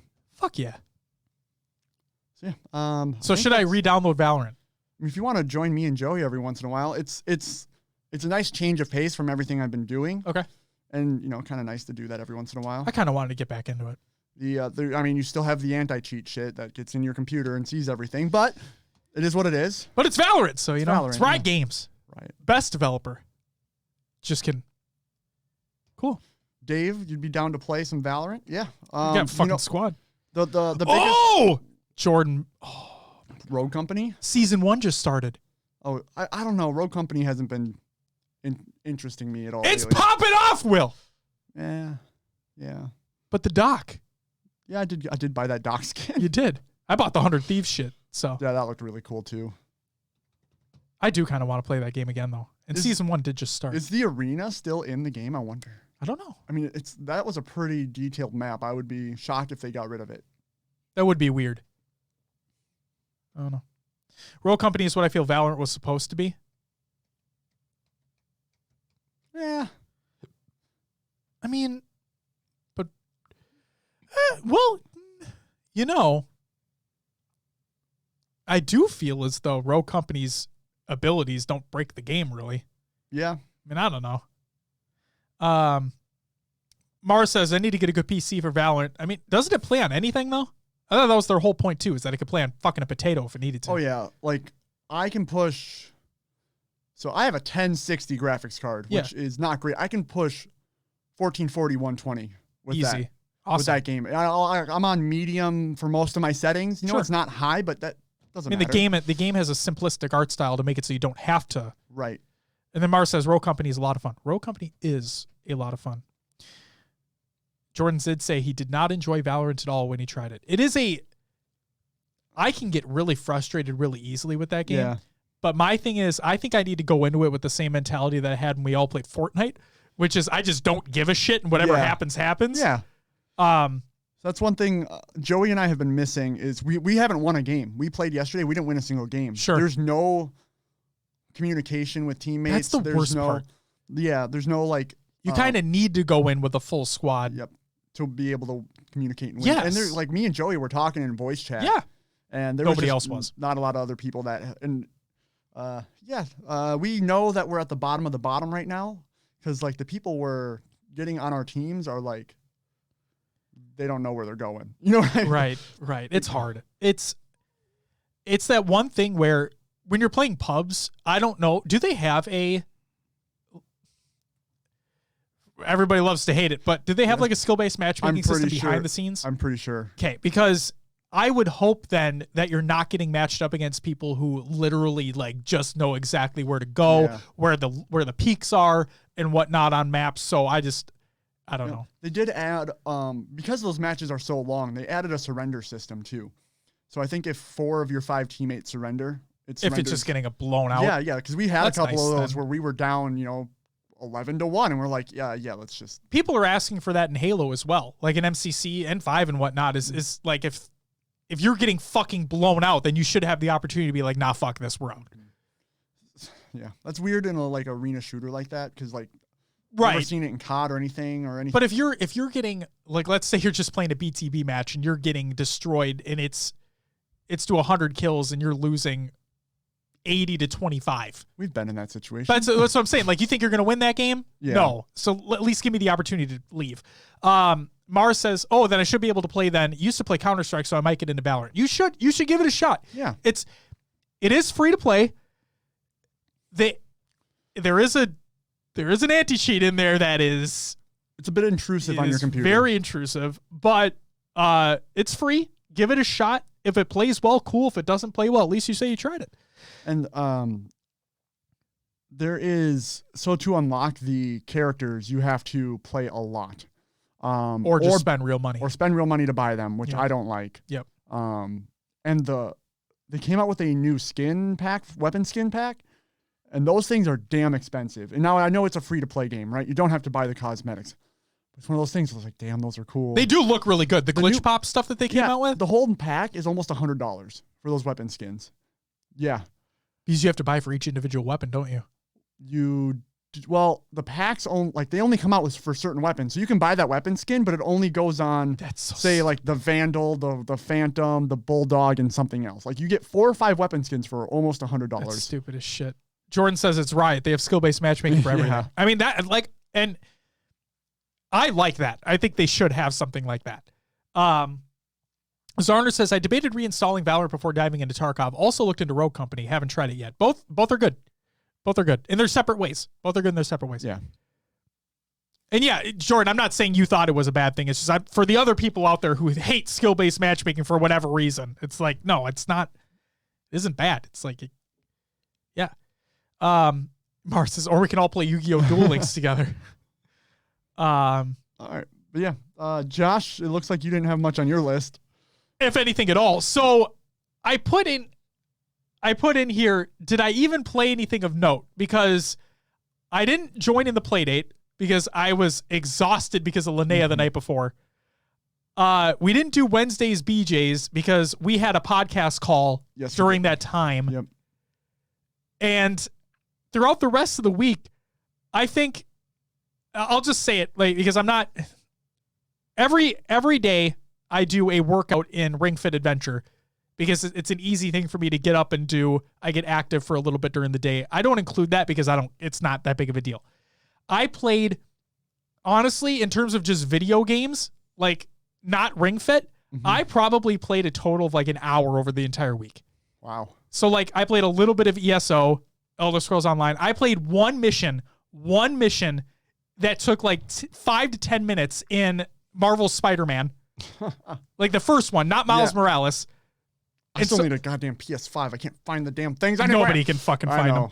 But yeah, that's the thing is that I think I played a total of an hour of video games that wasn't Ring Fit over the entire week.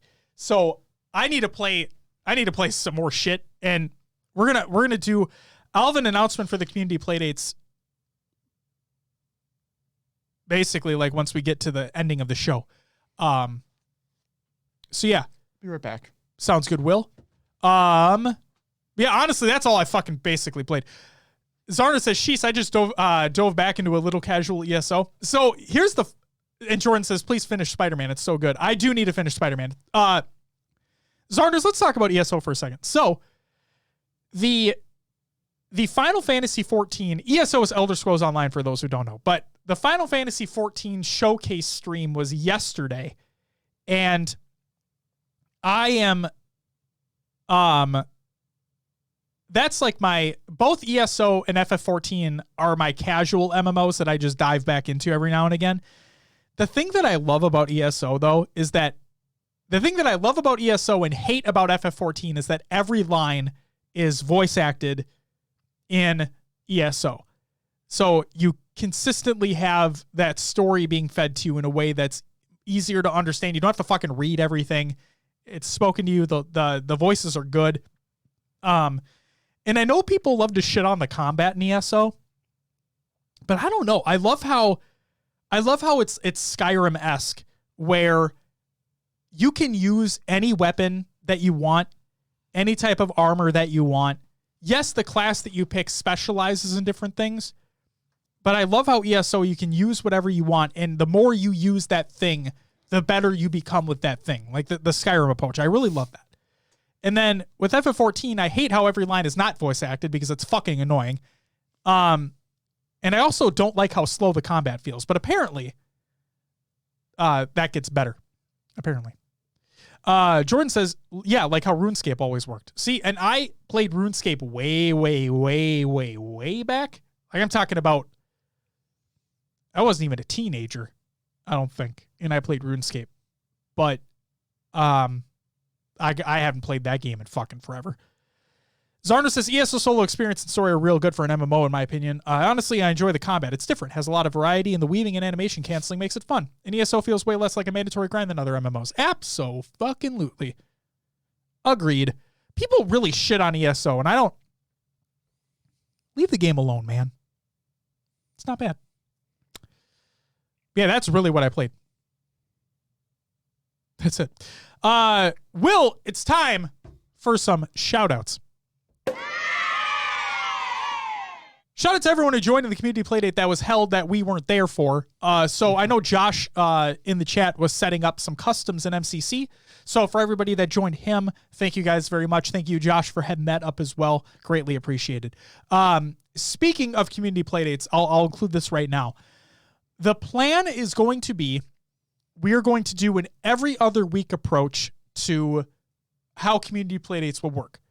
Therefore, 1 week will be customs, 1 week will be matchmaking, and they'll rotate. And this is both across MCC and H5. It's because, so, in other words, this week, so on Tuesday, we will do matchmaking in MCC and H5.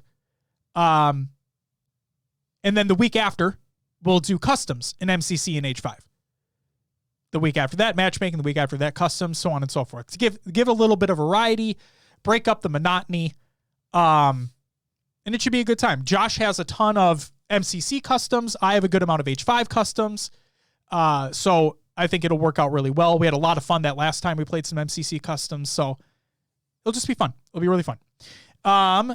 Mars says ESO might be my favorite MMO. See, thank you. That game gets so much shit for no fucking reason.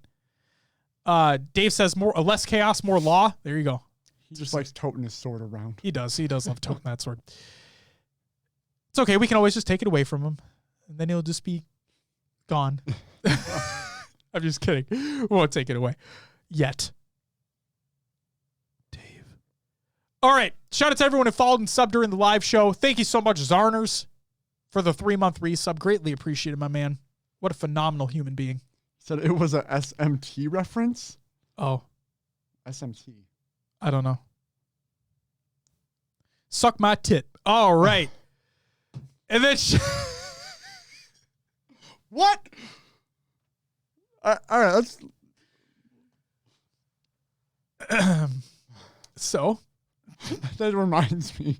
Oh, no. What does that remind you of? What? We were playing Valorant, me and Joe. Yeah. And... like, I couldn't remember what the button was because you have sprays, right? Yeah. I'm like, what the fuck is the button? I'm pressing it, and I'm like, I clicked it. I'm like, oh, T for titties. What? Yeah, I don't know. T for titties. It's like, that's... Oh my God. Zarner says, also side note, that HCS long sleeve t-shirt is solid, comfy, and a good fit. Hey, yeah, thank you, man. Thank you for purchasing that. Shout out to everybody again who purchased the limited run of merch that we had for the Champions line. Yeah, that was. I really do like that shirt. It's great. It's fucking great. But yeah, the last shout out that we have. Jesus Christ. Shout out to the Women of Halo Gamers Outreach Campaign for raising a total, we have the total, of $14,125.28. This is from OathX, and she states, we were able to raise funds for 4 carts. We were sending 2 carts to Children's Healthcare of Atlanta, here in my home city, and 2 carts to, is it Eggleston or Eagleston? Seattle Children's Hospital in 343 Industries home city. Thank you all. That's fucking awesome. It's awesome. Congratulations to all involved. Thank you all so much for donating, for tuning into the streams that took place as well.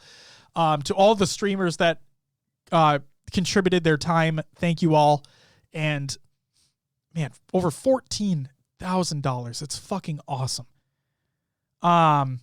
Will, that's it for the shout outs. Some community creations that we have. Halo memes every day, reddit.com/r/Halo memes. We have clips of the week number 92 by High Tech Redneck. That'll go live on Monday, or it should go live on Monday. We have Paradise Halo wallpaper. This is by Ixiafi. I have no idea how to pronounce your name, and I apologize in advance. We have Harbinger, a Halo 5 Forge map by Infinite Forges that looks fucking awesome. And if it's all playtested and ready to go, I'm thinking about including that in a community playdate, depending upon the size. I think it's a 4v4 map, but we'll see. I want to check that map out. We have $1,000 Money Tuesday, Bound and Renegade versus Frosty and Trippy VOD. This is by LVT Productions. Go ahead and check that out. We have Synchronicity, a Halo 3 dualtage featuring Budward and Birdie, edited by Xander. Check out that link. We have the Halo Community Spotlight by Snickerdoodle. We have the worst split spawn in Halo 5. Pro player analysis by Callus over on YouTube. Check that out. And then finally, we have a Cold Shoulder custom 4v4 map. There we go. For Halo Custom Edition. This is by Blaze Lightcap. Check out the tweet for information on that map as well if you play the Halo Custom Edition on PC. Will, that's it for the community creations, and that's all I got. Therefore, would you mind, in person this time, plugging the show? Just remember to stick around if you're here for the live version or on YouTube before the after show. Oh, I got to get the fucking uninspirational quotes. Oh, all right. And the joke book. But if you don't know, you should know. You can find us on your favorite podcast services. Just search for HCS Pro Talk. We're on iTunes, Google Play, Podbean, Stitcher, Spotify, and Pocket Cast. Join the Discord. Join the community discussion. Link is provided in the Google Doc of the show notes of the show, or go find it on Twitter, !Discord, and chat. You can join our Xbox Club or Spartan Company. Search for HCS Pro Talk on HaloWaypoint.com. We are on the socials, Instagram, Twitter, Facebook, YouTube. If you want to call Twitch social, because we're talking to you guys, there you go. We have eSportspedia page. We also have our own website, hcsprotalk.com, where you can find the link to our current merch, or look below the stream as well. It's all there. Oh, I also need to give, hey, Will, I'm sorry to do this to you, but I don't fucking care. Hit the shout-outs button one more time. Shout out to Dave and Heavy Rainfall in the chat, and Josh. Wait, what? Hold on. How did we miss the typo on the live title thing? Uh-oh. And wait, did I? Hold on. No, I didn't. I think I know what he's talking about. But shout out to Dave and shout out to Josh for helping him as well. Creating some community playdate graphics that are in our Discord server. We're going to be Dave, if with your permission, we'd love to include those. So thank you guys so much for doing that. And yeah, community playdates are going to be litty. He says, go ahead. Thank you, Dave. And shout out to you. Oh, yeah, that's right. That's right, Dave. Yeah. My wife brought that up. I don't know if she commented on it or not, but I told her to just post it if she saw it. So if she didn't post it, then I'm sorry. But I told her to. But seriously, thank you so much for those graphics. They're fucking awesome. That was the other shout I wanted to include. Will, thank you for going for the plugs. Oh, yeah. Ladies and gentlemen, boys and girls, children of all ages, but you shouldn't be listening to this show if you're not mature show. Yeah. What is it? What does mature mean? It's not 18 plus. Is it 18 plus? Yeah. 17 plus for video games. Yeah. I mean, we talk about dick, so. Oh, yeah. Richard, guys. We're talking about Richard, for fuck's sake. Although we did have a couple mention of titties earlier, too, so that's besides the point. We hit the dick in there. Might as well go for the dick. Might as well. Ladies and gentlemen, that's going to do it for episode 165 of HCS Pro Talk. I want to thank you very much for listening. I want to thank you very much for watching, tuning into the live show. Will is here live. Actually, fuck it. We didn't do the thing. Let's do the thing. End of the show. Let's do it. Superb Owl predictions. Oh, I was going to do that in the after show, but yeah, sure. Fuck it. Tune into the after show if you want to hear about our Superb Owl predictions. Ladies and gentlemen, that's going to do it for episode 165 of HCS Pro Talk. We'll catch you next week where we talk about some more Halo shit, along with the results of the first pro tournament for the Halo 5 Pro Series on Saturday. I'm excited to watch it. I'm excited to see what goes on there. Also, another shout out I want to give real quick as well is to LVT Productions for putting on the watch party stream, for really stepping in and putting on a great show for all involved. It was incredible. I loved the commentary. The hype was real. It was engaging. You guys were, the best part is that they were cutting to different streams as well, like during downtimes. Yeah. They're smart. Big. Very smart. Big, yep. But no, shout out to you guys. You guys do incredible work. And very excited. Hope you guys do the pro tournament as well. We'll gladly tune into that. But yeah, if you haven't checked out the Twitch, it's twitch.tv/Louis LOUISV Titan TITAN. I believe that is the Twitch channel that it is being streamed on. So please go ahead, follow, sub if you can, show them the love. There is that. Ladies and gentlemen, that's going to do it for episode 165. We'll be back next week. But until then, stay safe. Tune into the after show if you're here. And if not, Will's going to punch you in the dick. We'll see you next time. But until then, bye-bye!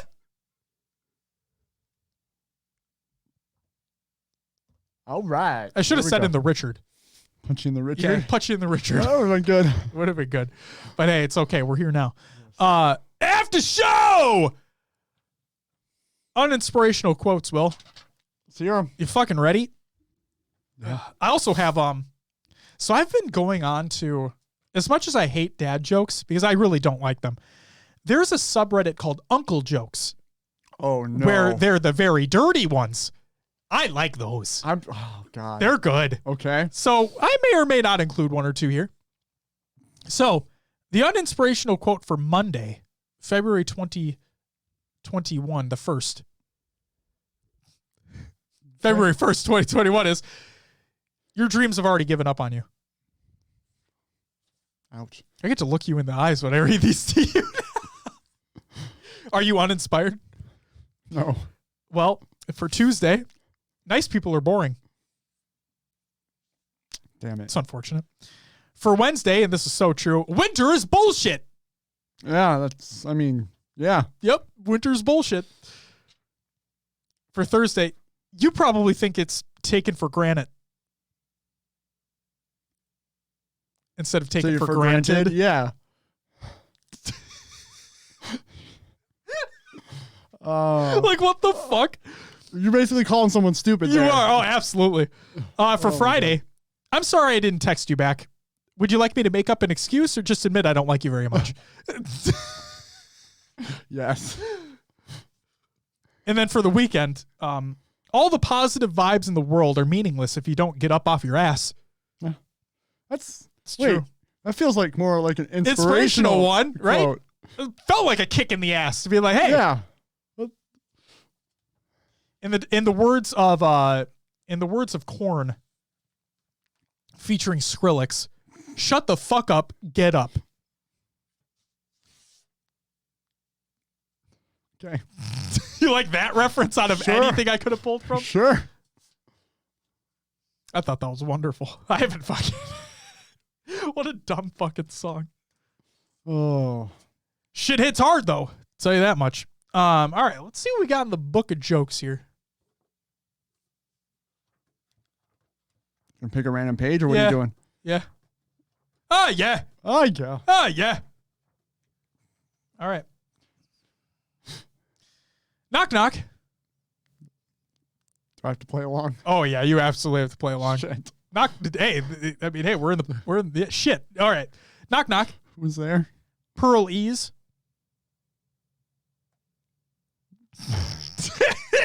I don't want to chat. Do it. Pearl Ease who? Pearl Ease, stop farting. Okay. It's fucking stupid, I know. Yeah, I don't. Yeah. Hey, you know what's gross? Farting in the bathtub. You know what's grosser than that? Catching the bubbles with your teeth. The fuck? All right. So there's the book. All right. Did you like that? No, I didn't. All right. Are you going on uncle jokes now? Oh yeah, I have a couple queued up actually. Oh gosh. Okay. Be prepared, chat. Just give me a second. Oh shit! Hold on. I might have to pull these up on my phone real quick. I'm not signed into Reddit right now, so give me a hot second here.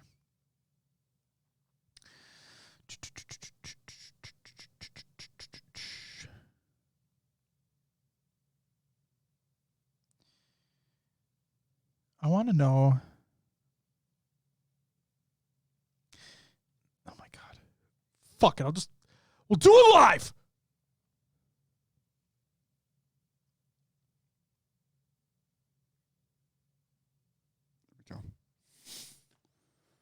What'd you do? Cleared out my email while I was waiting for you to find your thing. Oh, very nice. We need some Jeopardy music right now. That's the next. That's the next button I need to add for when. Can we be DMCA'd because of that? Ooh, maybe. That's the question, right?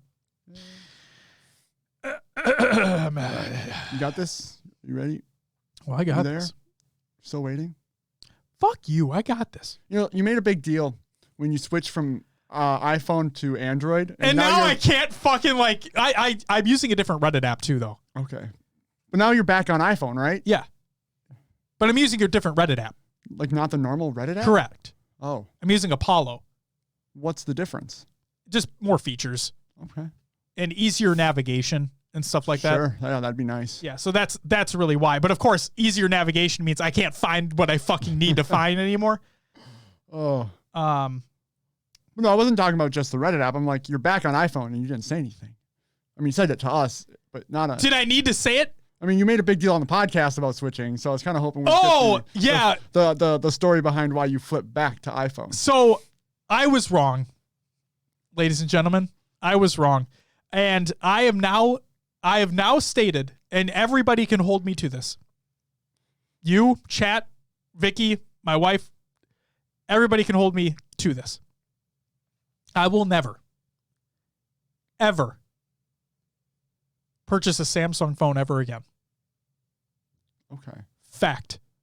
It's not just, you might purchase an Android phone, but not a Samsung phone. I see what you're doing. I just keep it open because if Google ever makes it so their hardware is actually good. You're right. That is a viable, I'm gonna keep an eye on you. Yeah. And I love pure Android. Samsung their software is ass. And the fact that, and I'm a huge fan of having more options to do things. Yeah. But when it comes to the most basic of things, here's one of my biggest problems is that now you have me on a fucking tangent. So one of my biggest problems with my Note was, so we have a Ring doorbell, right? Yeah. On my iPhone, when we had a motion alert, it would vibrate once. Okay? Okay. And it was easy. Yeah. I could vibrate once. It's done. I know what it is. Good. That's exactly it. Good. On the Note, it would vibrate twice.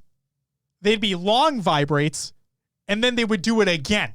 Oh. So it'd be 4 long vibrates in a row. Go boop, boop, boop, boop. Every fucking time. Thank you, Dave, for fixing those. You know what you can't change out of everything you can change on the fucking Note? Notification vibrations for specific apps. You can't fucking change it. Interesting. And I'm not saying you can do it on here, but the fact that you couldn't do, I was fucking livid. Then let's talk about, what else did I not? Oh man, messages. Ooh, boy. Messages. You have an iPhone. Yeah. Natana has an iPhone. Yep. Vicky has an iPhone. Yeah. The only person really in our, like Joey has an iPhone. Yeah. The only person in our friend group that doesn't have an iPhone. Dom. Jordan, I would include you, but you're not in our group text, so I'm sorry. Dom doesn't have an iPhone. We got to get Jordan in on more group texts. We do, and we need to get him an iPhone. On iPhone. But I don't think Jordan will ever switch. No, I don't think so either. But the fact of the matter is, I never had to deal with this. And Dom never had to deal with this because Dom has never had an iPhone. Since I switched, group texts, those groups that I was in were broken. I wouldn't receive anything. I'd be able to send stuff, but I'd never receive anything. Oh. Okay? So the groups had to be remade. Mm-hmm. Even then, they were still fucked. The other thing is, Natana has an iPhone. I didn't. We have a almost 2-year-old toddler. Take a lot of pictures and videos. If I send a picture to Natana using the standard messaging app, it will appear as a grainy piece of shit. If I take a video and send it to her, it'll look like a little box as a grainy piece of shit. Huh. The only way to get around that is sending it in Facebook Messenger. Guess who doesn't use Facebook Messenger? You. I mean, now we do. Now we do, but I typically didn't. Okay? It's not a Samsung problem. It is an Android problem. But the fact that I had to deal with that alone is fucking infuriating. Do you think that'll ever change? Because there is a standard text protocol that Android is working on, like, fully adopting, but I don't think it'll be 100% fixed ever. It's just fucking infuriating. I hate it. That makes sense. I can't stand it. Because my mom has an Android, and she always complains about when she sends stuff, it looks like crap. Yep. So that's it's RCS, I believe, is the term for it. Yep. So I believe that is the. It's like it's compressing the file. It's making it grainier. It's making it. Yeah, it's supposed to be a standard texting format. Yeah. Like for MMS, because iMessage doesn't use that. iMessage uses their own protocol. Yeah. Hence why when you send messages to and from an Apple device, it's just easy fucking peasy, and you have blue bubbles. Did you notice in our group text though, there's no blue bubbles for me. It's all black. Oh, really? Yeah. It's kind of interesting. There's no bubbles. Do tell. Let me pull this up here. Where? You said in our group message? Yeah, like I guess I'll show you. Oh, they are all black. Yeah, there's no like green or blue anymore. It's I all never just noticed like that. Yeah. Maybe it's group text. And we all use the dark mode. We all use iPhones. So maybe that's it. Maybe. But no, I talked to Dom about this at length as well as to why I switched back. And that it's just the one thing I really do miss, and I know that I believe the next year's iPhone will have. It's just a fucking shame that it doesn't have it already, is the high refresh screen. Oh yeah. It's actually crazy when you go back that, oh my God, it's so smooth. To be fair for me, and I know some people care about it, but do you really need it? Do you need to scroll at 100 miles an hour and see what you're like? No.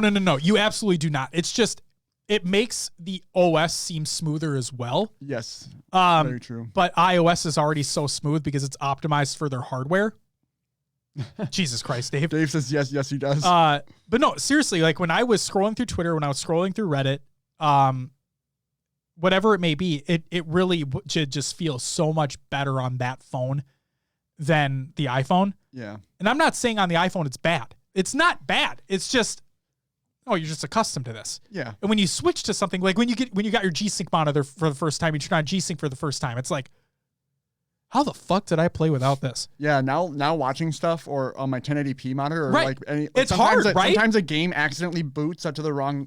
You're like, That's what that looked like before? Right. How did I live with this? Oh my God, Well, how did I function with this? Yeah, it's just like when people upgrade to 4K TVs. Yeah. My problem is always like when you get a new 4K TV, it looks amazing. Your eyes are just blown away.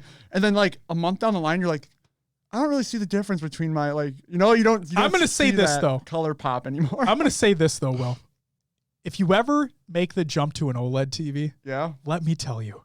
I'm never going to spend that much on a TV. I'm just saying they're going down in price all the time though. That's the beauty of the technology. It's getting cheaper and cheaper. But if you ever make the switch, me years to get a 4K. I know. I'm just saying.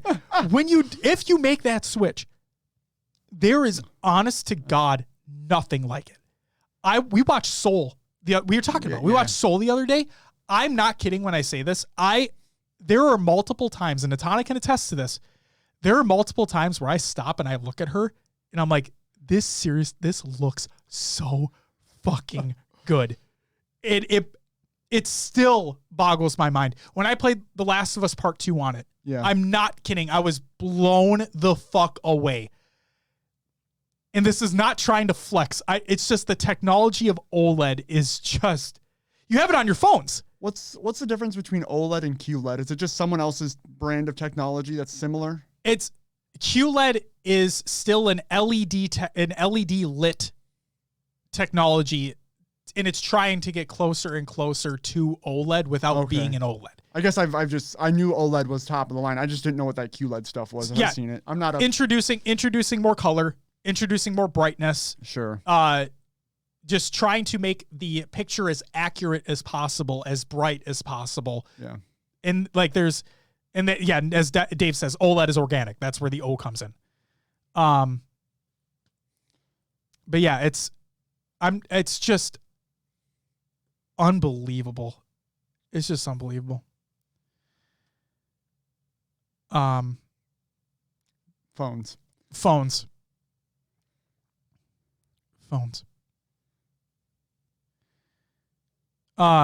And Dave says QLED is a cheaper form of OLED. No. QLED is not any form of OLED. QLED is a cheaper form of an LCD TV. I mean, a cheaper form of that type of technology. It's not OLED. Yeah, like Dave also said, it's not tied to a bulb. Correct. But you have OLED screens in your phones too. Yeah. Like that's the thing. I don't know. I have the iPhone 8. I might not have. You might not. I'm not entirely certain. Let's look it up. I got it, Dave. Yes. But no, if you ever make that switch, I'm not kidding. That I've said it since the day I got it. Actually, since the day I saw it. When I worked at Best Buy, a long time ago, and when I first saw LG's OLED in the Magnolia home theater area, when I first saw that TV, when it had first come out, I told myself, I will have that eventually. I will get that TV eventually.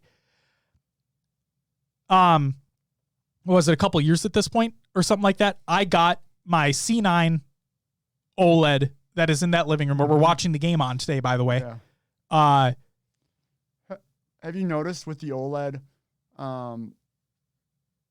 because of the refresh rates, is there any trailing of the players? Like when the player runs, do you see like any like ghosting effect? Nope. Because that's been a like issue with sports on some of the. Sure. But yeah, if that's not happening, that's awesome. No, so there are in games as well. Like they have with HDMI 2.1, which is in these TVs, these newer TVs coming out. There's a auto low latency mode. Yeah. So it automatically turns off processing. It turns on game mode, whatever it may be. And then it also allows for VRR, so variable refresh rate, which we know in G-Sync monitors and FreeSync monitors. It allows that type of technology to function. So I'm not kidding, and I'll preach this till the day I fucking die. That TV was one of the best purchases, one of the best dumb purchases I've ever made, because you don't need it, right? You don't, and nobody needs a TV. But I told myself that the day that I stepped foot in that Best Buy and I was working there, and I saw that TV, I will have that someday. It's, oh my God, I'm still blown away by it. It blows my fucking mind. Yeah. Let's something people always say about Android versus Apple is, Apple's coming out with all these features and they're like, Android's had that for years. But who perfects them? That's true. Apple perfects them. And my thing too is like, I don't need wireless charging. I don't need all this. No. Like, I don't widgets. I need my phone to work for what I want it to. I need to access my apps and have them not crash on me. You want it to be quick as possible. Yeah. Yeah. The features, cool, whatever, sure. Right. But that's not Oh my God, Dave. No, you need widgets. Take that back. Honestly, I don't. I didn't show you this, Will. I use one widget. One. Okay. You want to see my home screen? Sure. Oh, the folders. What's the widget? Look at your home screen. My home screen's a mess. But okay, go to your other page. What's the difference between that and this? Oh, your folders are at the bottom. How's that? You put a blank widget up top. They have a blank spaces widget that I had to pay $2 for. Ooh. Best $2 I've spent on this phone. Sure. Because the thing that I still fucking hate about iOS, that I will preach until they fucking change this, is that you can't put your folders where you fucking want. I hate that. I don't have my home screen full of apps. I have them in folders and I have them in dedicated places. Okay? And I know other people, yourself, my wife, they have apps in their specific places, but they don't use a lot of folders. Go ahead, Will. I have like random folders and then apps where like it's funny because like I didn't have folders before. Okay. And I'm used to my app being here. Yeah, exactly. You're used to the way that you have your things, and that's perfectly fine. That's 100% fine. I have dedicated folders, and I love having them on the bottom. Yeah. So when I switch to that note, I'm like, oh, this feels great. I can have them at the bottom, no problem. Oh. So I looked, and there's a YouTube video I was watching, and somebody had this widget. I'm like, wait a second. How the fuck do you have your folders at the bottom of your screen? I want that. And they're in the video, they mention it, and it's literally, I think, called Spaces or blank spaces. And it was $2. So nothing else can occupy that space up there then? Nope. If you tap on it, I'll tap on it just to show you. If you tap on it, it opens up the setup for the widget. So what you do is you open up, it's called Clear Spaces, my apologies. When you open it up, it asks you, okay, act like you're going to edit your home screen and then swipe over so it's a blank page. Mm-hmm. Take a screenshot in light mode and dark mode. And you also have to turn, like when you add a new wallpaper, there's like that option to make it so when you flip pages, your wallpaper moves with it. Oh, yeah. You have to turn that off. So it literally looks like you don't see any edges or creases. It literally looks like my wallpaper is just that. Yeah. And it's the best $2 I've ever spent on this phone. Best ever. $2. I'm like, fuck yeah. And I never tap up there, so who cares? Yeah. But it's just feels fucking great to be back, though. Sure. Say that much. All right, good. Never switching again. Missed to a Samsung phone. No, trust me. The day I switched, Natana gave me so much shit. We all did. I know. Everybody did. But let me just say this too. That Note, that screen was phenomenal. Well, I don't doubt it. Watching videos, and I watch a lot of stuff on my phone. Like watching videos on that screen was just incredible. I told myself I was gonna finally do it and upgrade to the 12, like the Pro or whatever. Yeah. I still didn't. I'm still rocking my 8. But it works. It works. That's the thing, is that it works. Can't say that with a lot of older Android phones. I'm not saying I'm talking about like, you have an iPhone 8. Yeah. 9. There wasn't a 9. 10, 11, and 12. Yeah. So 3 years. Probably almost 4. Yeah. It's been 4 for sure since I've had it. And it still runs. Yeah. You still get updates. Yep. With everybody else. it took me, oh my God. To tell you how bad this is still on the Android side of things, because I didn't have a Google phone. I had a Samsung phone running Android. Samsung has their own skin on Android. They call it One UI. Okay. One UI 3.0 had come out. And that shipped with my phone. Okay. One UI 3.1 or 3.2, whatever it was going to ship with the S21 series of phones. And then obviously would come to the older series as well. Mm-hmm. The funny thing is that my phone, the Note 20 Ultra, didn't get the update right away. I had to wait for a Samsung UI update for my what was top of the line Samsung phone, and I didn't get it on the day it released. I find that fucking crazy. Yeah. So yeah, never again. There's the saying, fool me once, shame on you. Fool me twice, shame on me. Yeah. It's exactly what this was. I got the Note 7, and that was the exploding phone, right? Yep. Mine never had that issue, but I say this all the time. Mine did warm up quickly, and it felt like it just lagged. Like it didn't feel smooth. Yeah. Then the recall happened, and I'm like, okay, I'm going back to Apple, and I'm never trying again. Fool me once, shame on you. Then the Note 20 gets revealed, and I'm like, you know what? I always told myself I'd maybe go back.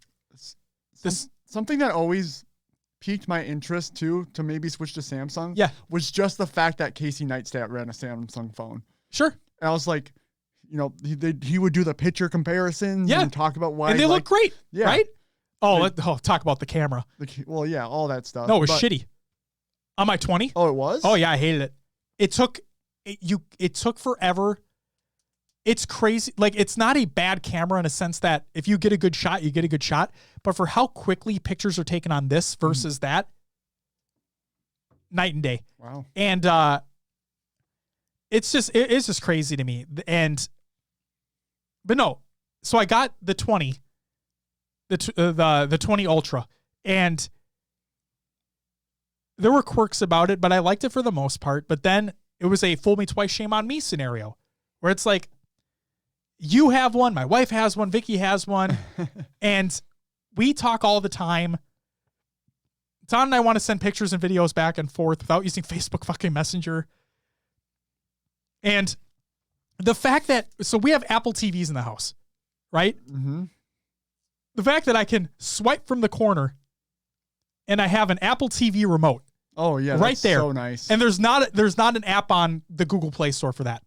Just something small and stupid and just, but it's Apple and it's tightly integrated in their system, so fuck everybody else. It's one of those types of scenarios like, fuck you, I have to switch back. Yeah.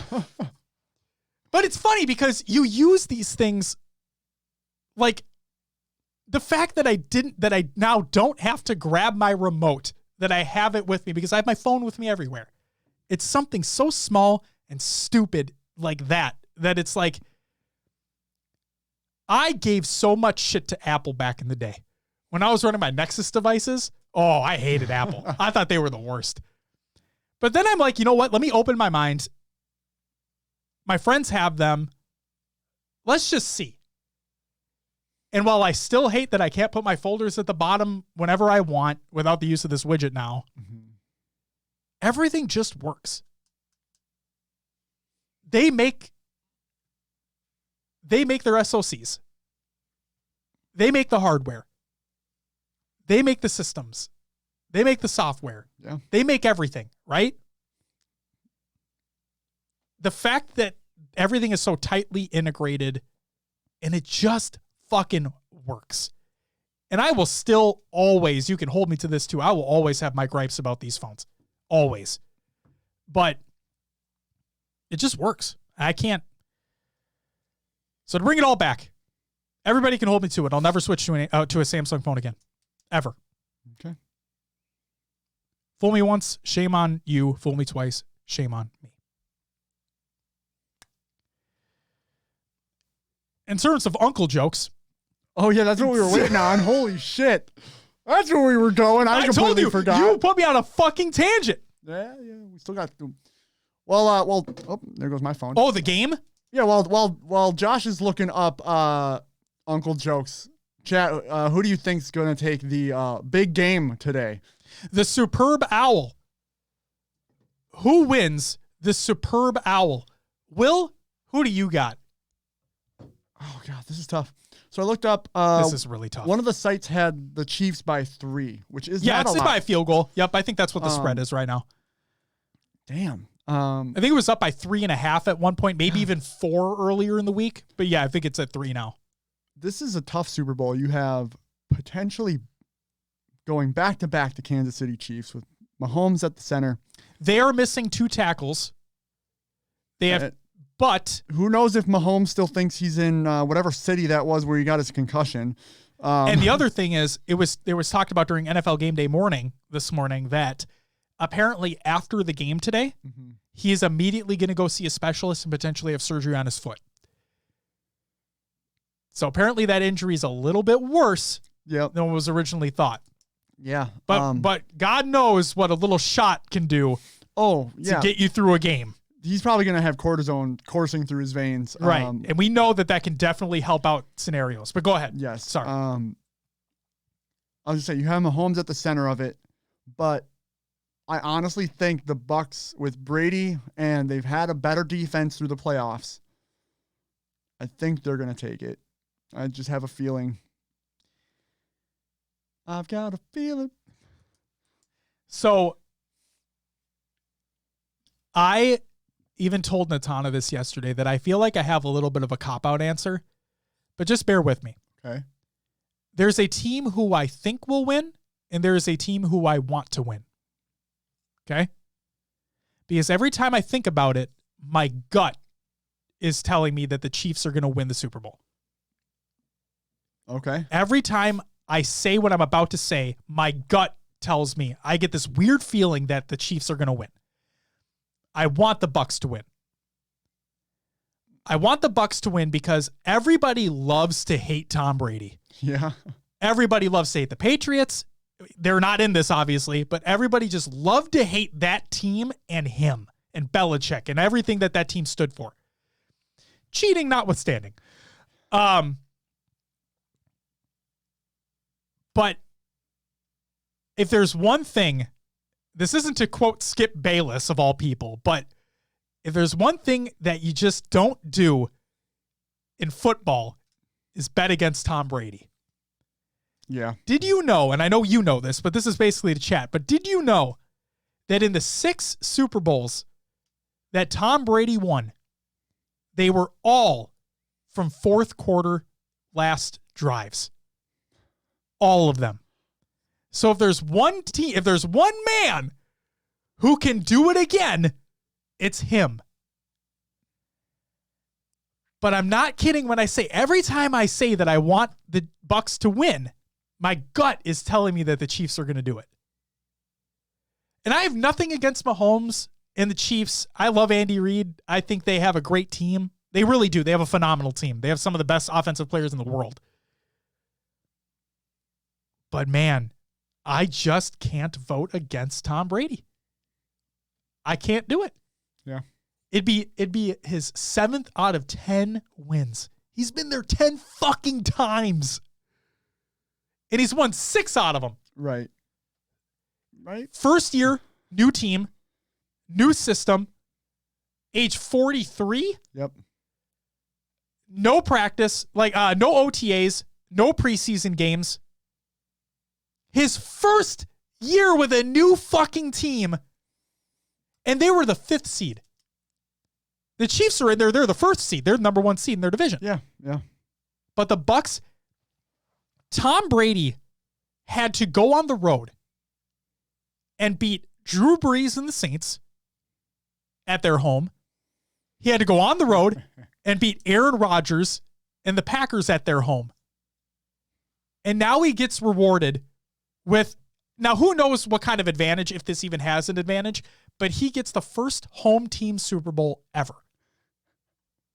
What did he So send? it's a picture of like kraken tentacles. Yep. And it's coming out of the water, squeezing a football, and it says, "Hopefully, the only thing Oh my deflating footballs God. are the clench of this beast." Fucking deflate gate.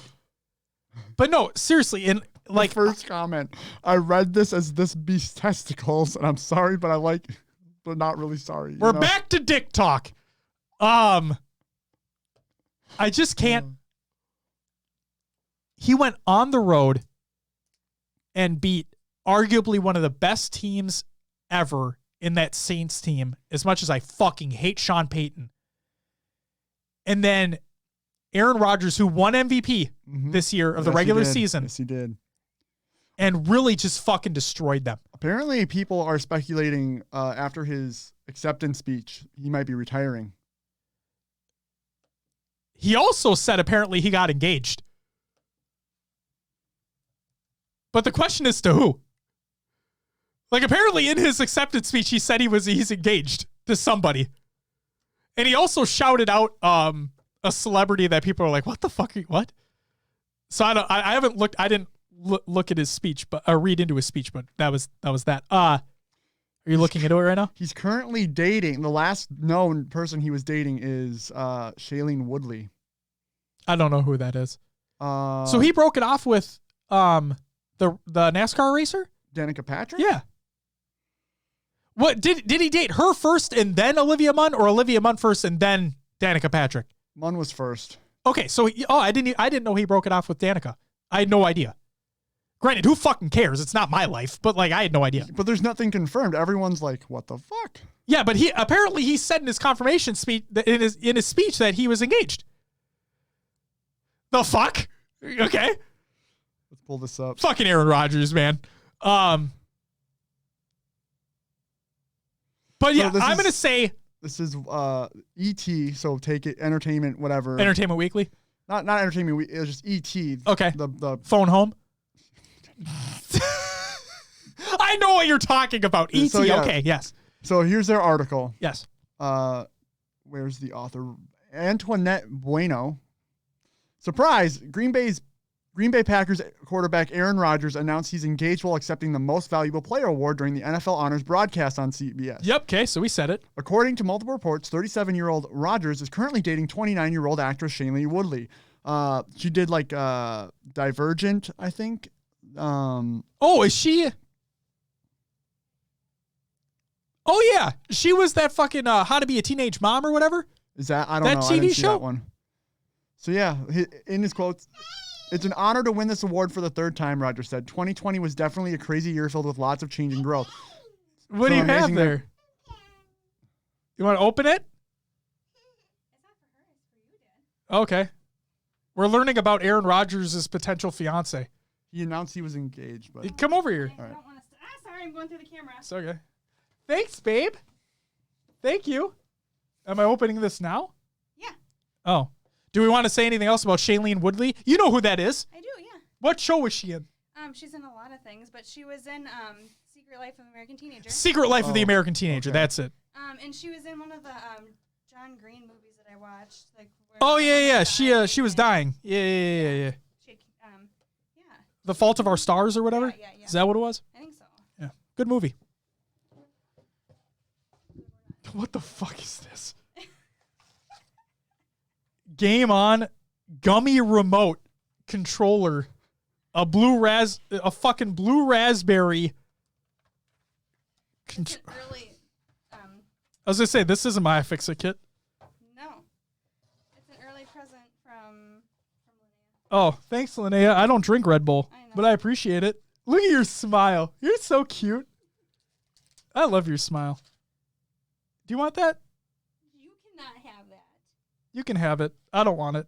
Thank you, though. Thank you for thinking of me when getting Red Bull that I don't drink. I appreciate it. It came as a little package. I can see that. Thank you very much. Happy Valentine's Day to me. Here, do you want one of these? Yeah, it's fucking awesome, isn't it? Sorry, I shouldn't be swearing. My bad. I'm just excited right now. Yeah? All right, thank you. Can you say bye? Say bye-bye. Wait. Vicky says Will has a matching one at home. I do have one. Yeah. One what? Well, the gummy. Oh my God. What flavor is yours? I have no idea. Oh, so you haven't tried it yet. No. Okay. Yeah, I'll be up soon. All right, sick. Looks tasty. I mean, I hope so. We'll see. I might try it today. Okay, but back to Super Bowl for a second. So, again, I think the Chiefs will win the Super Bowl. I want the Bucs to win the Super Bowl. Just to shove it to all the Brady haters. That's what I want. But Mahomes is like, he feels like the second coming of Christ in football. Doesn't he? He's insane, man. He's something special. He is just something special. All right. Uncle jokes. For real this time. You ready, Will? Go for it. How does a mathematician deal with constipation? Divide, I don't know. Divide the cheeks. I like that. The same way he does his math. He works it out with a pencil. Ow. Ow, indeed. Let's see.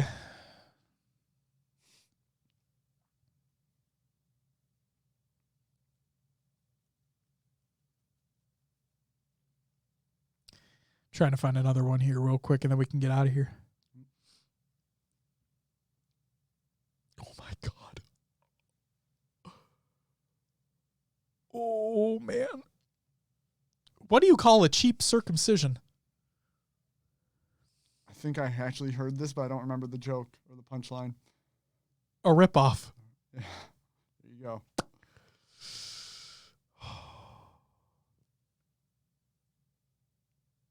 Oh, my God. All right, this will be the last one we end on. Just watched Chernobyl. It's an HBO series. Turned to my wife and asked if I could put my control rod into her RBMK reactor. She said no, it had a complete meltdown. Chernobyl. Nuclear. Yeah. Meltdown. Yeah. Yeah. Get it? Yeah. Yeah. All right. Let's wrap it up, Josh. Ladies and gentlemen, boys and girls, not really. That's going to do it for the episode 165 after show. Thank you all so much for tuning in. Hope you all have a fantastic, superb owl weekend, even though I said Super Bowl many, many times during the show already. But yeah, I'm excited. The game is hopefully going to be a good one. We got some food, though. I'm excited to eat. But yeah, we'll talk about the results of the Super Bowl, and we'll talk about some Halo stuff next week. Hope you all have a great one. We'll catch you then. But until then,